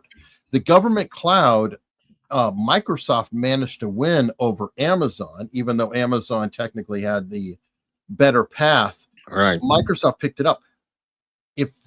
It appears they were having Chinese engineers stop support. Stop it. This is the literal government damn cloud, dude. So dark, bro. So dark. This is why this is an important story. You gotta pay. It's like, can someone get prosecuted for this, Eric? Can you give us somebody? I don't know yet. Is there a CEO that we can arrest? For the love of God, arrest somebody. Arrest somebody, please. I would like to see that, but wow. I mean, By the way, anybody, the people are asking me if the traffic is less in LA with the departure of the immigrants, illegal immigrants. Absolutely not. They must have replaced them with other people. Somebody was putting up Google Maps going, look at this. There's no traffic, 8:30 in the morning. Complete made up bullshit. Completely made up. It's bumper to bumper like it always is. I saw somebody say that they were taking pictures of the roads that are the least traveled anyway. And I have no idea what they're doing, but I can tell you right now, there's no difference. Mark's upset because he barely got to the show today. I barely got out alive to get to this show, and it took me over 2 hours to get from where I was coming from when it should have taken, while there were illegal aliens, it should have taken an hour. Now that they've left, it took me 2 hours to get home. People are busy burning up the gas. You know, Newsom, as you're parked, Newsom's just counting the money. Like, look at all that fuel being Well, burned. they want to pass that legislation that's, I think it passed the Senate already, to tax you per mile out here based on your mileage. So don't make a joke out of it. That's quite real. Well, if they were smart, they would tax you by the time, not the miles, because it takes I think 3 hours to get 10 miles. I think like the a cab taxi fare. cab. Yeah, it's a quasi thing, but they have to have electronic link to your car, which is easily done through these modern cars now. Oh yeah, yeah. Speaking of cars, and that's a segue onto it. EV adoption is facing another problem. And that's thieves that are going to the charging stations and stealing the copper. All over That's the country weird. They now. used to steal the gas, like on those. They'd fill up. They'd come with gigantic empty containers and steal fuel. Siphon the fuel, and then they did everything possible in the cars and stuff. But they're stealing. What is this now? What is that? This is a Tesla charging station. Right. So what are they? They're taking the cord, the entire cord. Yes. Oh my they're pulling out all the copper, right? Just like they were doing over there. The fire hydrants, things like that. Yeah. And let's see if we've got a good video. We unfortunately have seen a little bit of an uptick in vandalism of late. We're seeing our cables being cut at specific locations. Look at this guy's truck. They can't find this truck. The entire site. What is this guy cutting it with a hacksaw? And requiring he's got bolt cutters. It looks like bolt cutters. Yeah. Rush out there, replace cables. It's so funny because it's such a failed program. Well, the problem is this: that I already part of the reason I don't have an EV. I think Teslas are cool. I thought they were fine, but I don't want to be trapped. The infrastructure is already been built where there's a gas station damn near everywhere. So I drive a hybrid. I go down the road, I can fill gas just about anywhere, and it saves some fuel. The idea of if I only drove around town in an EV, maybe, but if you are going to leave your town and go somewhere, you've got to automatically plan, okay, where is there a recharge station? How long is it going to take while I'm there? I get there, and then they've ripped out the copper. What we were discussing just now, stuck in traffic, was the same argument, because the battery that you have, you don't know that you're going to be stuck in traffic for over an hour. That's part of your planned route, but the traffic pattern changes, Eric. And all of a sudden there's accidents and slowdowns and everything else. And your battery all of a sudden dies because not the distance, not what you started out with, but because of adverse conditions on the road during your actual trip. Yeah. And what do? Have a backup battery in the back of your car? You don't. And the key thing is would have been the same problem early days with cars because there are only so many gas stations, but that infrastructure has been so built out over the past century that you got jammed up in traffic, so you're going to have to get gas early. Even or in theory, you can have AAA come to you and put a couple of gallons of gas in your car. AAA. True. Or without doing anything, without going anywhere. AAA membership. I've done it a million times. Or you carry a 5-gallon jug of gas. Neither one of these possibilities can occur with an EV vehicle. I agree. Yeah. And no matter what you do, it takes time. Yeah. You got to charge the stupid thing. Where are you going to charge it if a battery dies in the middle of traffic on the 101 or the 5 US Highway 5 and you're bumper to bumper? Now the thing's dead. Everybody's going, hey, you piece of shit. They're all driving around you. Your car's right there. The truck can't even get to you from AAA to charge you. electronically to boost your battery. It's a nightmare. Right. And or you go, oh my God, I just made it. Oh, there's just enough power. You get to the charging station and they cut out all the copper. Yeah. Oh yeah, that's a good one. I mean, that's a good one. That would be not fun that's at what's all. going to happen. Oh yeah, well, it's literally causing Let me tell you problems. something. Thieves are way ahead of the police in terms of what they can take for money. The fire hydrant thing here, which people didn't believe when I was telling you the fire hydrant story 2 years ago, they were stealing cars to crash into fire hydrants to take the fire hydrants for the metal in the fire hydrant. People going, "Oh, come on, Mark, that's insane." And then when they had the fires in Malibu and Altadena, there were no fire hydrants because the estimate for the city to replace them was something like $80,000, with the plumbing and the thing and everything else. So they didn't do it. So they couldn't put out the fire. It's a domino effect is what I'm saying. Well, you're famous for having issues with fire hydrants, like reservoirs that are empty. Yeah. Other things. So I don't know if you saw this. I know you watch different streaming services, but it appears that Peacock, which is the NBC one, it was ad supported and very cheap for a while. Yeah. Well, now those users will be locked in to $7.99 a month if they get it right now. So, folks, if you're going to buy Peacock with ads or whatever, you better get it now because it's going from $7.99 to $10.99, which is a huge markup if you think about it. That's 40%. And then the premium plus plan is $16.99.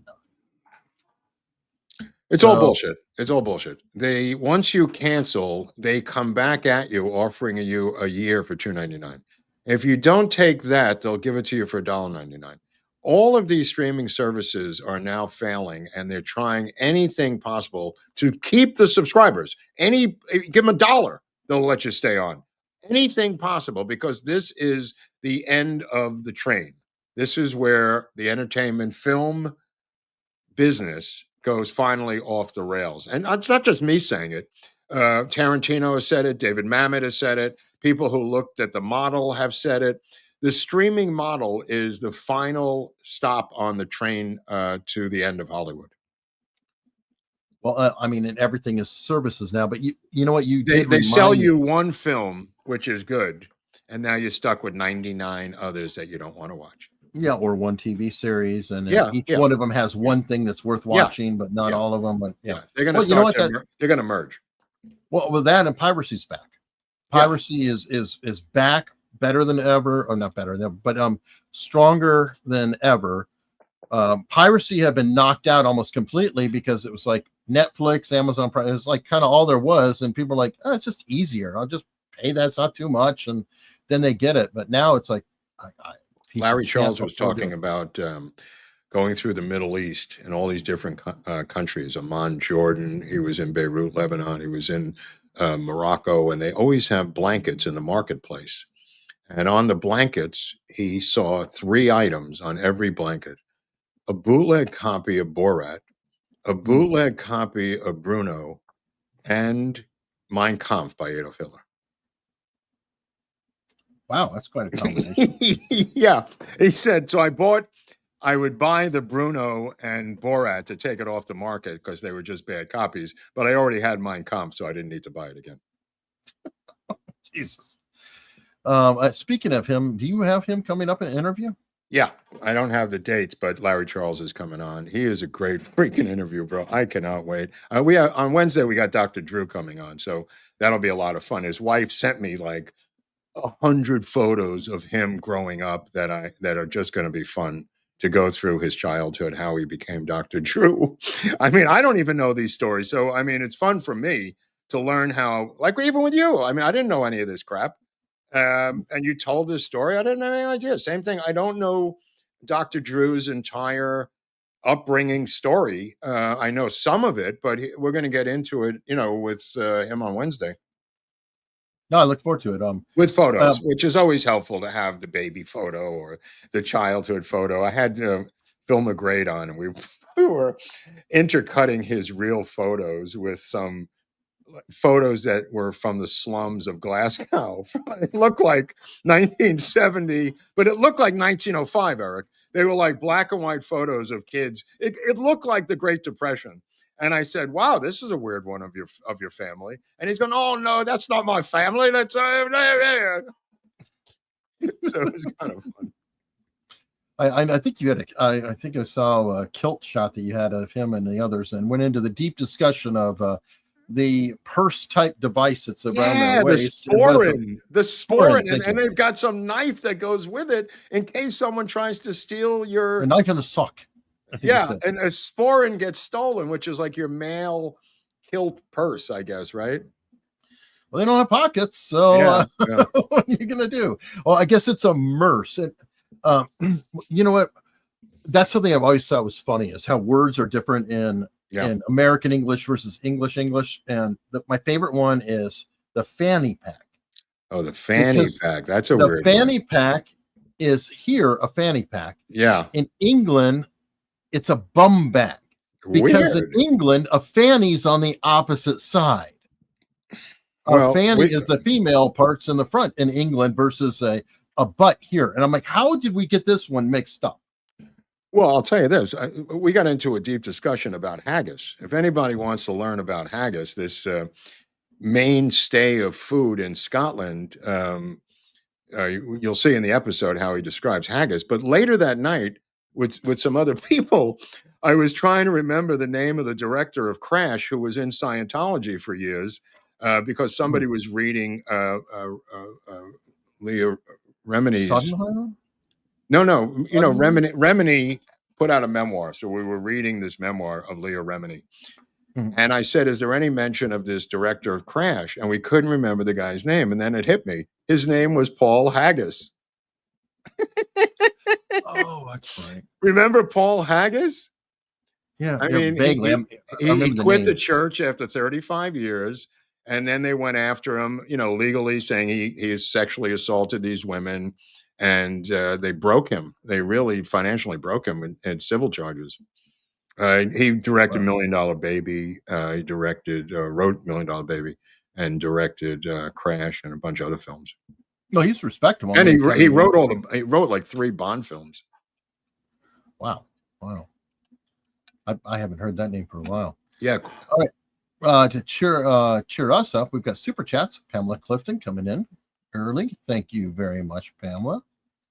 And we have Daniel Friedrichs, who has been a member for 7 months. He was so bad that they canceled the whole show. Yeah, that is a big deal. Well, Friedrichs, he's the heir to the Friedrichs air conditioning family, by the way. I know this guy personally. Go on. Oh, well, there you go.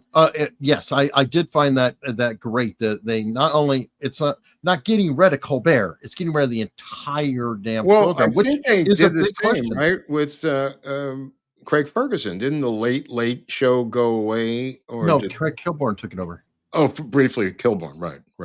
And I don't know who it is anymore. And Corden is on it. Right, okay. Well, that was owned by Letterman. It was. But, people asked a legit question, though. They were like, what are they going to do with the hour? Are they going to give it back to the affiliates?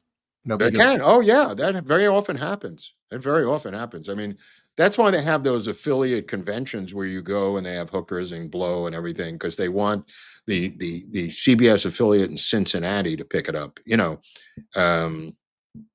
I know a guy, he's dead now, but Richie King, rest his soul, from King World. He was one of the owners of King World, and he had Wheel of Fortune. He had all these different shows, and he said he got a phone call in his office here in LA, and some guy was not going to pick up the show Wheel of Fortune in Cincinnati, I think. And he gets into an argument with the guy over the phone, and they're screaming at him.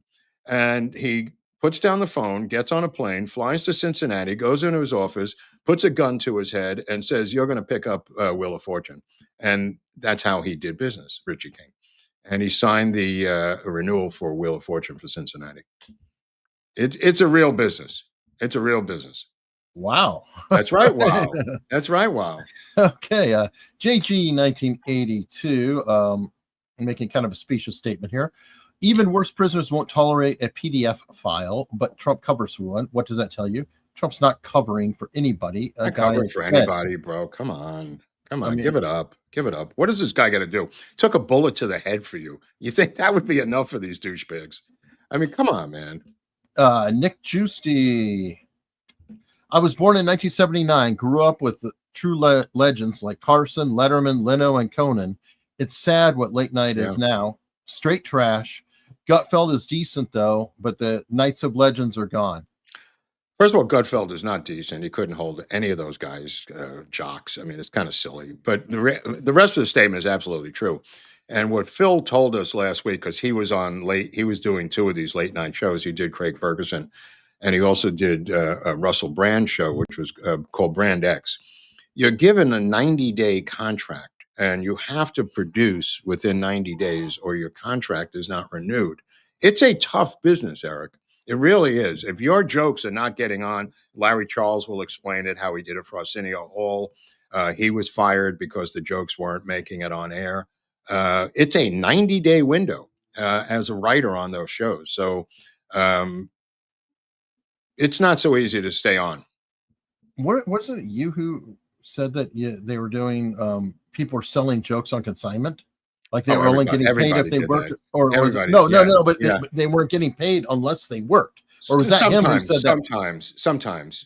I had a friend, Tommy Lynch, who used to sell them, and then he would do something with the money. It was just $20 a joke. But some of them the bigger guys like Leno with Larry Charles has talked about he'll pay if it works, and then they come back for more, Leno is famous for taking jokes from anywhere.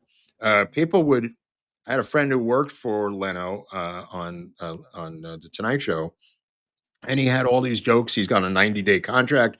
He's trying to get these jokes in so he can survive. He's got a wife and everything else. Mm-hmm. And Leno says, "Oh, these are good. I'll take these 3 from Dave, and I'll use these 3 tonight. I'll take 2 from him, 1 from him," among the writers. But then, right before the show, every night, the fax machine would start going. And there's faxes from people in their basement in freaking Indiana. And Leno goes, "Hey, this is pretty good. I'm going to go with this." And what happens? You get fired because he's taking faxed jokes from some non-union, non-comedy writing kid in his basement in Indiana. And it might be, the next night, it might be somebody from St. Louis. It's a cutthroat business, Eric. It's a cutthroat business. Wow. Well, Leno gets a bad rap, from some people like, Kimmel, who's an asshole, hates him or whatever, because it's like this whole war with the Letterman thing. But Leno has done some decent things. Like during the writer's strike, he paid for his whole staff out of his pocket to keep them working. And I think he did it during COVID. He's a great guy. He's a great guy. It's just a real cutthroat business, just joke writing. I believe it. There's no joke writers union. No kidding. That's why people steal jokes too. Yeah, absolutely. Absolutely. Dick Dickerson gifted 10 America's Untold Stories memberships, which we deeply, deeply appreciate. Thank you, Dick. Especially because we're getting demonetized a bit more as we go, and we're having a little bit of issues again. Hopefully that goes away. Bass player 2011-ify, such a weird name. The problem is deeper than Schiff claiming his primary residence in Maryland. At the same time, he was also claiming his California condo as his primary to get more favorable tax rate. The criminal referral came from his bank, not the government. I don't understand how the bank can have a criminal referral. I never heard of that. And first of all, this is now up to the Attorney General for a criminal prosecution of Schiff, which is, I don't think this dog's going to hunt. There's a million things that Comer has sent over to the DOJ that never see the light of day. This thing is too minuscule to stick onto him. There are bigger fish with Schiff if you want to go after him, but this thing is so minor. It's a misdemeanor, bro. It really is. I mean, this ain't minor. I don't know if his pardon covers it. Even his pardon probably covers it, but I don't even think he needs his pardon for this thing. We didn't hear anything else about the AG in New York with her home in North Carolina, did we? Not yet, but it's still up there. I mean, Okay. We'll see how again, these things take time to roll out. I mean, that's what's so frustrating too, is if you look at the normal timeline of a case. Yeah, no, I'm just making my own predictions. Right. This is just my take on it. I'm not saying I'm correct. I'm just predicting that this thing is not going to take down Adam Schiff. All right. Dick Dickerson wants to know, can you guys do a deep dive into Stanley Kubrick one of these days? I know you touched on his connection to Jolly West in the past. There's so many documentaries on Kubrick that I'm not really interested in it. There's plenty of them, which I recommend that you watch. Room 327 or something. There's a bunch of, right? Yeah, I think I've seen that one. Yeah. Yeah. I mean, well, a lot of people want a documentary on him and the moon landing. That's not interested in that. That's for sure. Out there. Yeah, not interested in Kubrick. I mean, he's a great director. What am I going to tell you? Isle of Boston saying people bitch about Susie Wiles, but Sergio Gore is the real deep state snake in the White House. I don't know who Sergio Gore is. I don't know. Who's Sergio Gore? And I'm sure that the snakes aren't limited to one person. There might be a den of snakes. Let me see. Taylor Pollock, can you please expound on the claim made that Epstein had ties to Israel and was a Mossad asset? This is the latest at being bandied about by Tucker and Zook. It's not new. That's been said because Ghislaine Maxwell is the daughter of Robert Maxwell. Robert Maxwell had ties to Israel, but not I don't know if it was Mossad or not. He did have ties to Israel.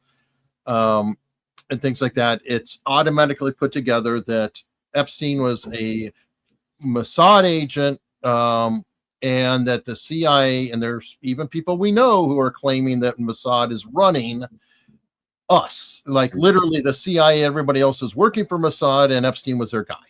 The greatest trick the CIA ever pulled was to convince the American people that Mossad was doing it and not them.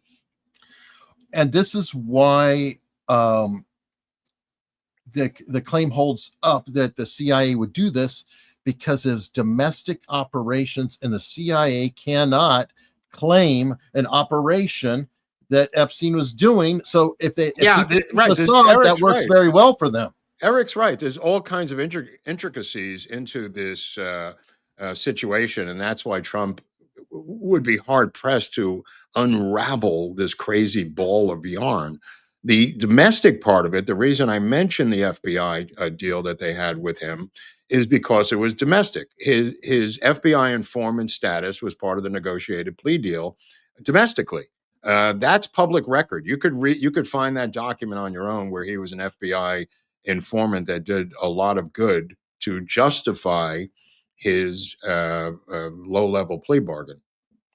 Oh, and the FBI, they can be open about it all day long because they are domestic. So CIA's got to cover up. Exactly. I mean, I'll just give you a better example. I commit the same crimes as Epstein. I go, look, I will inform for you. And they go, you don't know anybody. What are you going to do? But if you take someone like Epstein and you say, we're going to reduce your sentence by 10 years if you become an informant, and the guy goes, all right, fuck. Okay, I got that. I'll do it. Right?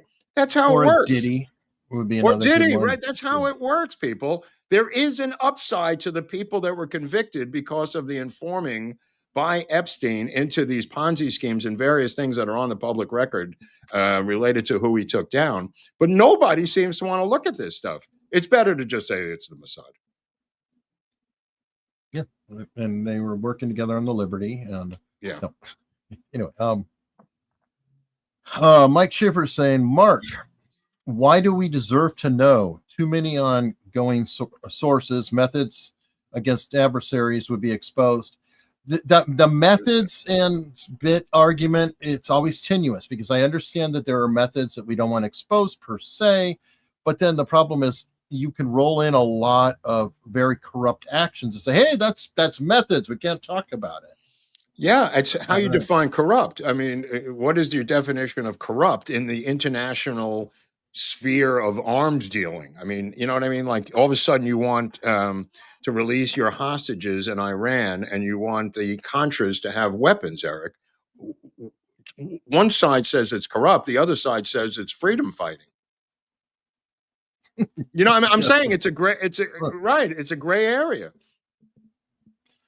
It is, but there is genuine corruption. Like, hey, let's get some crack cocaine and get it to Central LA, or run cocaine in there to sell to American citizens because we want to fund operations. Those operations are important for freedom. Obviously, you can also say that Nicky Barnes said the CIA gave it to me to get a plea deal for himself. Mm-hmm. The biggest cocaine dealer in LA, Nicky Barnes, which is the source of the CIA, gave me the coke. Whether it's true or not, I don't know, but that comes from a guy. Rick Ross was in that too. Well, I'm just thinking about Nicky Barnes back east and Rick Ross here in LA, so it's both coasts. Okay.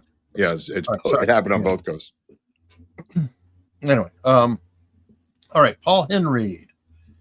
James Files says the Tippit murderer came to his motel unannounced the day after the assassination. Right on. Does the timing fit Larry Crawford's departure from Dallas? And also my mother's meatloaf night, which was the same Wednesday when she always made the meatloaf in 1963.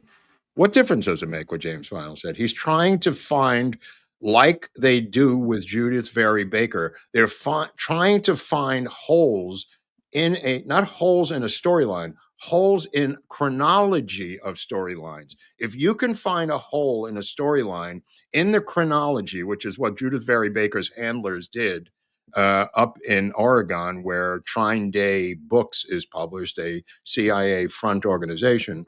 If you can find holes in a timeline, Paul, you can then insert your storyline into the timeline of the person that you're trying to manipulate the story about, if that makes any sense. In other words, if there's no record of someone on X amount of days, and you find all the different days that there's no record for that person, you can now insert your person and their storyline into that without fear of being caught.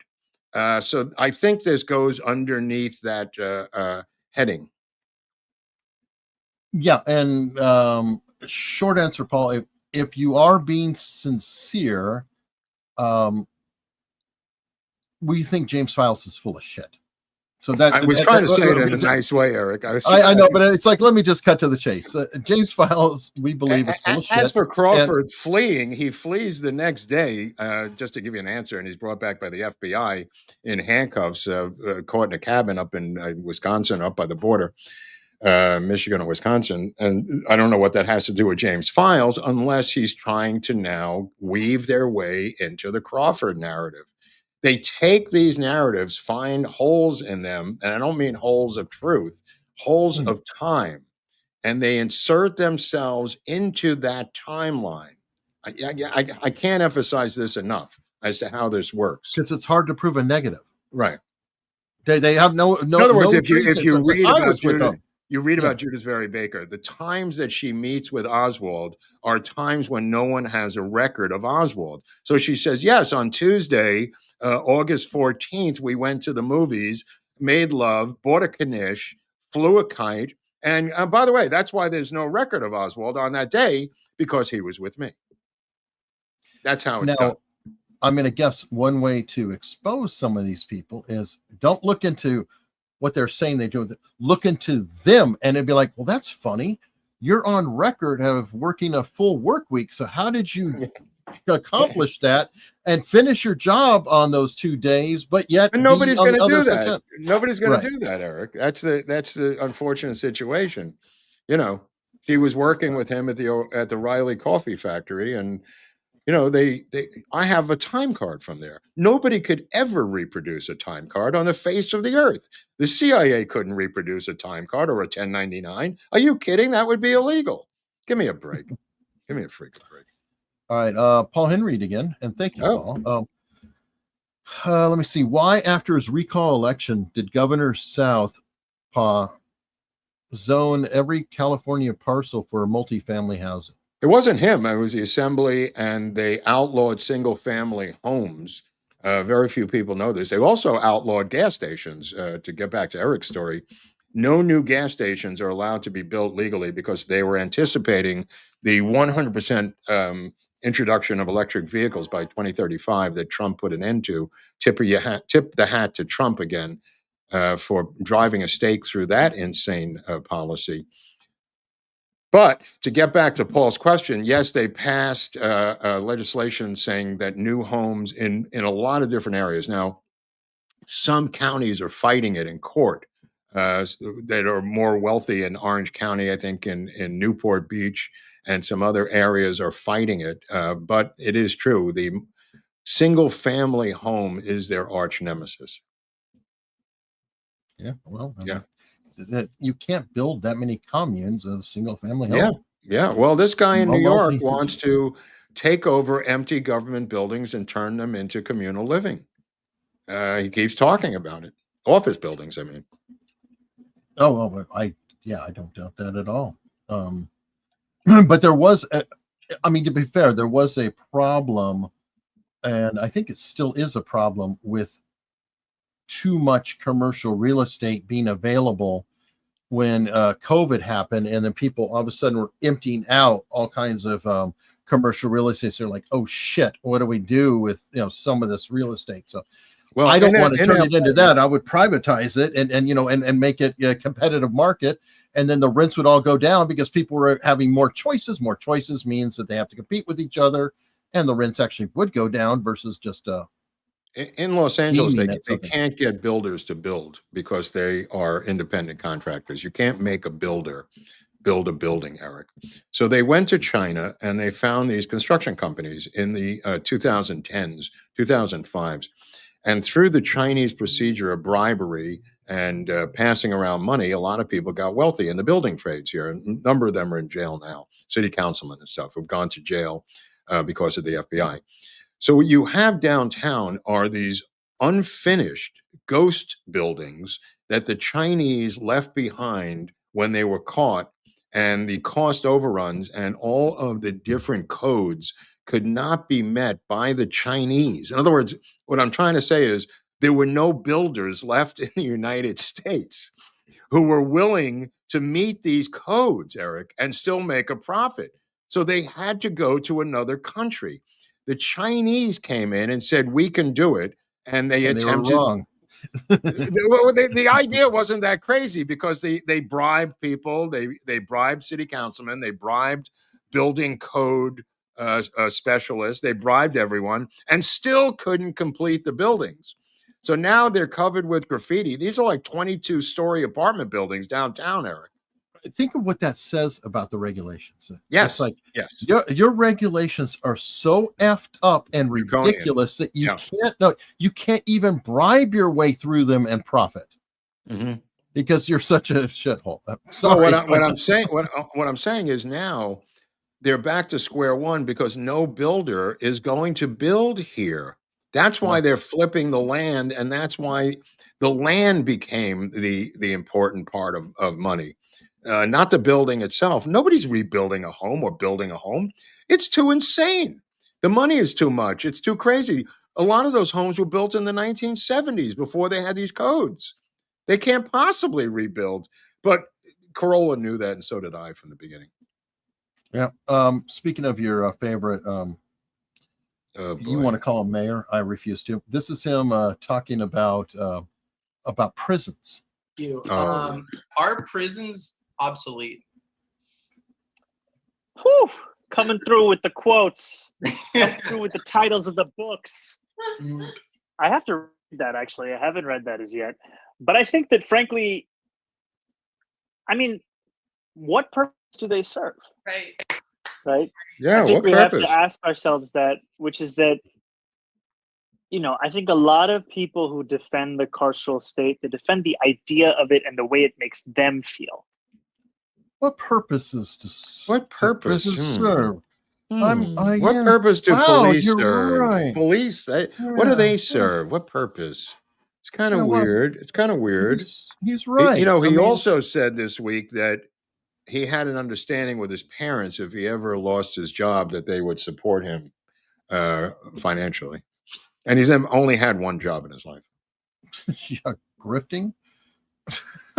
Sorry.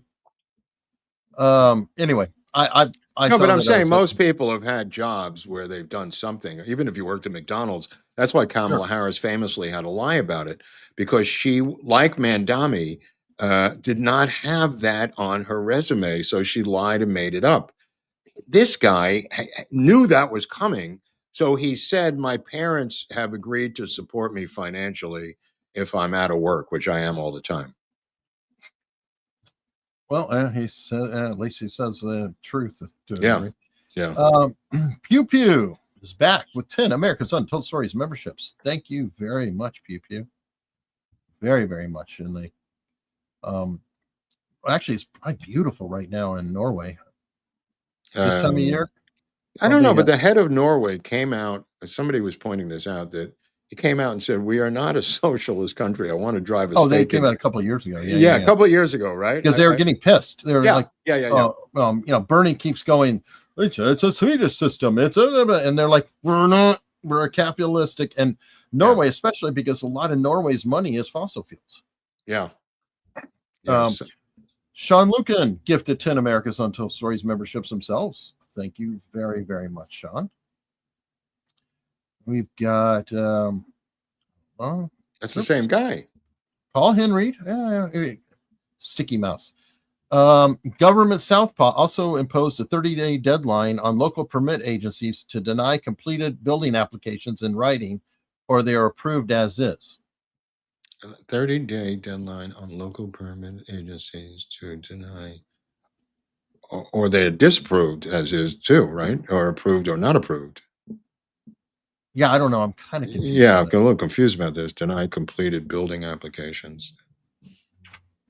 Yeah, there might be a typo in it. I don't know.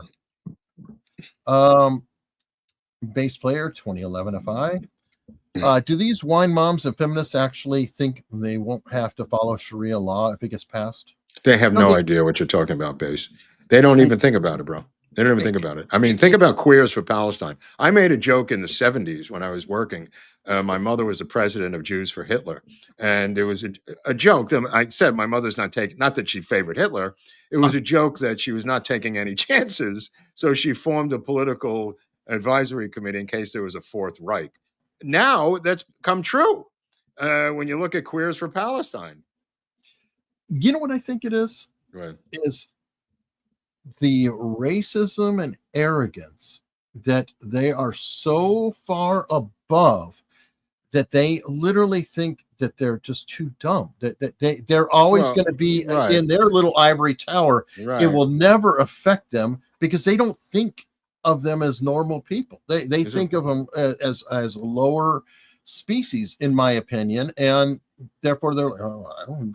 It's very paternalistic or maternalistic, I guess. I was reading a fascinating thread last night about the creation of the PLO by the Soviets and how they literally plucked Yasser Arafat from obscurity and funded and created the PLO and created this anti-American group targeting Israel back in the 1960s and 70s. And it goes all the way back, as we talked about on this show, to the Grand Mufti of Jerusalem, who worked closely with Hitler in the 1940s and had his own SS squad, SS column, out of Bosnia, I think, wherever the hell he kept it, or Croatia or somewhere. But the Muslim anti-capitalist thing, the Soviets exploited it, the Nazis exploited it, but the remnants of it collapsed when the Soviet Empire collapsed.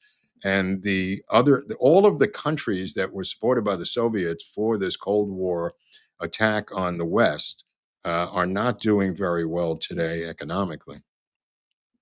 Yeah, and by the way, those who are saying, hey, Sharia law, hey, Expendi and all that, it's like there are examples of countries that have Sharia law already. Mm-hmm. Go ahead and show me which ones are working well. And get back to me. I'll be here. To Eric's point, once they and they say this out loud, once they get the majority politically in a city or a town or a state or a country, they are going to implement Sharia law. I don't know why people don't believe them. I really don't understand why they don't believe them. It's some sort of liberal mindset that believes you just got to get along, and everyone will be nice if you're just nice to them. You don't want to be a bigot. You don't want to say things that are obvious. And they know that. They know that they've taken the UK by without firing a shot. They are totally hip to this, and they've done it in Germany. They are not. They're going to outbreed the white people who are there, and they're going to keep coming in, opening the floodgates to come into these countries, especially the UK.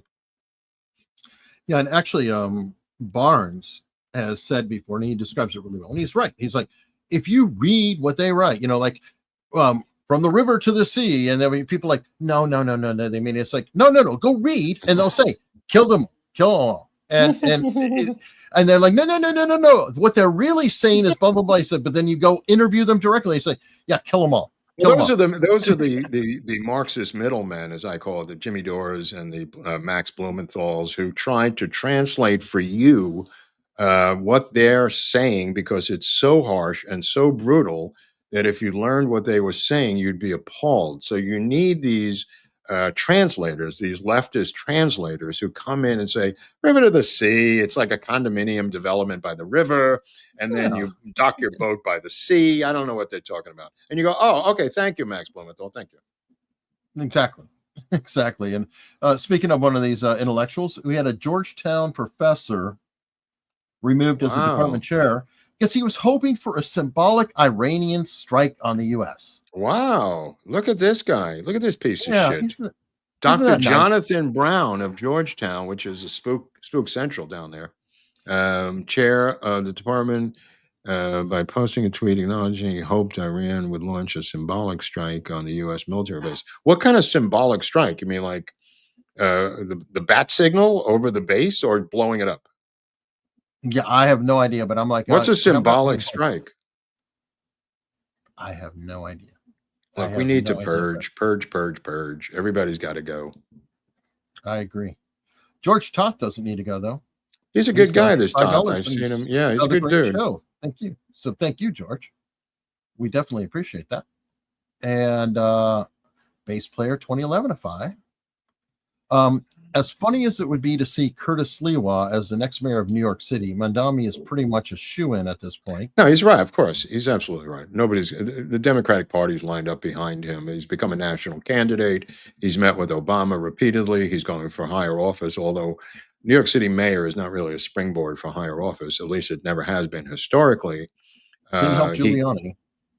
Or anybody else who literally, the only thing I think of was, what's his name, who was the mayor, I want to say, who became the ambassador to Mexico, but that was under Truman, trying to get him out of a financial corruption scandal in New York. O'Dwyer, he was sent to Mexico City. But we have had governors of New York become president with both Roosevelts. Yeah, but it's hard to go from the mayor to the governor in the New York City politics, let me put it that way.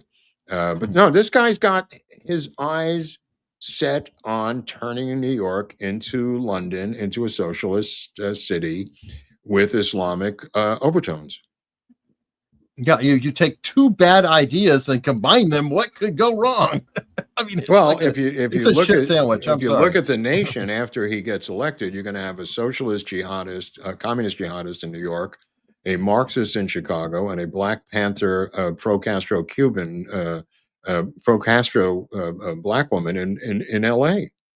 And we're all just supposed to say it's no big deal. I live on a farm in Indiana. I am a good Christian. I own a lot of guns. How can this possibly affect me, Eric? Ask Canada. Yeah. I mean, I don't want the rest. I mean, Trump is doing everything he can as fast as he possibly can. In 6 months, he's got it's really just 3.5 years, or maybe less if they flip the House. Less. What? I think he has less. I'm saying if he flips the House, he's got nothing. And he is a lame duck, by the way. Yep. He's a lame duck president, and I predict the battle to the death, and I'll say it again, will be J.D. Vance versus Gavin Newsom, who will get the Democratic nomination for the presidency of the United States. Do not underestimate Gavin Newsom. I'm telling you right now, that's going to be the election. And if you take away Trump from the election and have J.D. Vance have to stand on his own 2 feet, you may lose 5 to 15% of the Trump voters, allowing Newsom to become president of the United States. Yeah, I'm sorry to bring it up. No, but I know. I mean, yeah. I know that. I know that's. I mean, it's. He's an tricky. unproven commodity, Vance, and he's not going to have the Trump, jet stream situation. He's not going to gain more people. He's going to lose. Question is, how much does Vance lose to go up against Gavin Newsom, who's going to have the full weight of the Democratic Party and the money in the machine to take back the White House? I don't know. I mean, we'll see. I mean, they're doing good work with Vance right now, trying to give him as much as possible to, go in and do it. But I don't know. Who knows? You never know. Maybe Gavin Newsom, something criminal may come down the line. Yeah. With his. I don't know. GTM. Why do all the climate activists wear rubber sole shoes, which are made using petroleum? Hypocrisy. I don't know. What kind of shoes should they wear? Leather? No, I mean, there is no shoe. They couldn't wear shoes, I guess. They could wear wood cloths. A lot of them, I know Thomas Jane doesn't wear shoes at all. So it depends who you are. Oh, okay. Not all of them wear shoes. Al Gonzalez, Mark. I thought you were full of it months ago when you said Colbert would be 86, but I got to give you props. You were dead on. I'm not done, Gonzalez. Look, when it comes to show business, I know things, and this was an easy pick. Easy pick. Yeah, especially with the money. I mean, it's like it's $40 million. I mean, I knew it was losing money. So the question is, how is it being propped up and why? Yeah, I agree. Yeah. And there's a certain point, especially when you're selling a network. Yeah, it's like you cannot say, "Oh, you're going to buy bad debt. You're going to buy this garbage." Right. No, I that's mean, not gonna fly. Redstone opens the books and says, "What is this red $40 million a year thing?" Well, I'm not keeping this. Are you kidding me? Yeah, you have fiduciary responsibility. Yeah, you can't do it. I mean, Jenny's getting inky with it, saying, "Did you see the Peter Santinello video about the areas affected by the LA fire?" I don't know who Peter Santinello is, but I know the area is affected by the fire. Yeah, I've seen it a million times. I don't have to see it again. I know the area very well. All right. Well, one area that we know and we're going to head to is Locals. That's a good area to hang out. Really cool people there. You can become a Locals member for free. And we even talk about things there sometimes that we can't on the show. And you might even find out things like I found out Mark was going camping this week last Friday on Locals. A lot of revelations, yeah. Absolutely. And it's a good place to hang out. We are going to head there and pick up the conversation. Thank you, everybody, for coming by. And we will see you on Tuesday if you're not making it to Locals.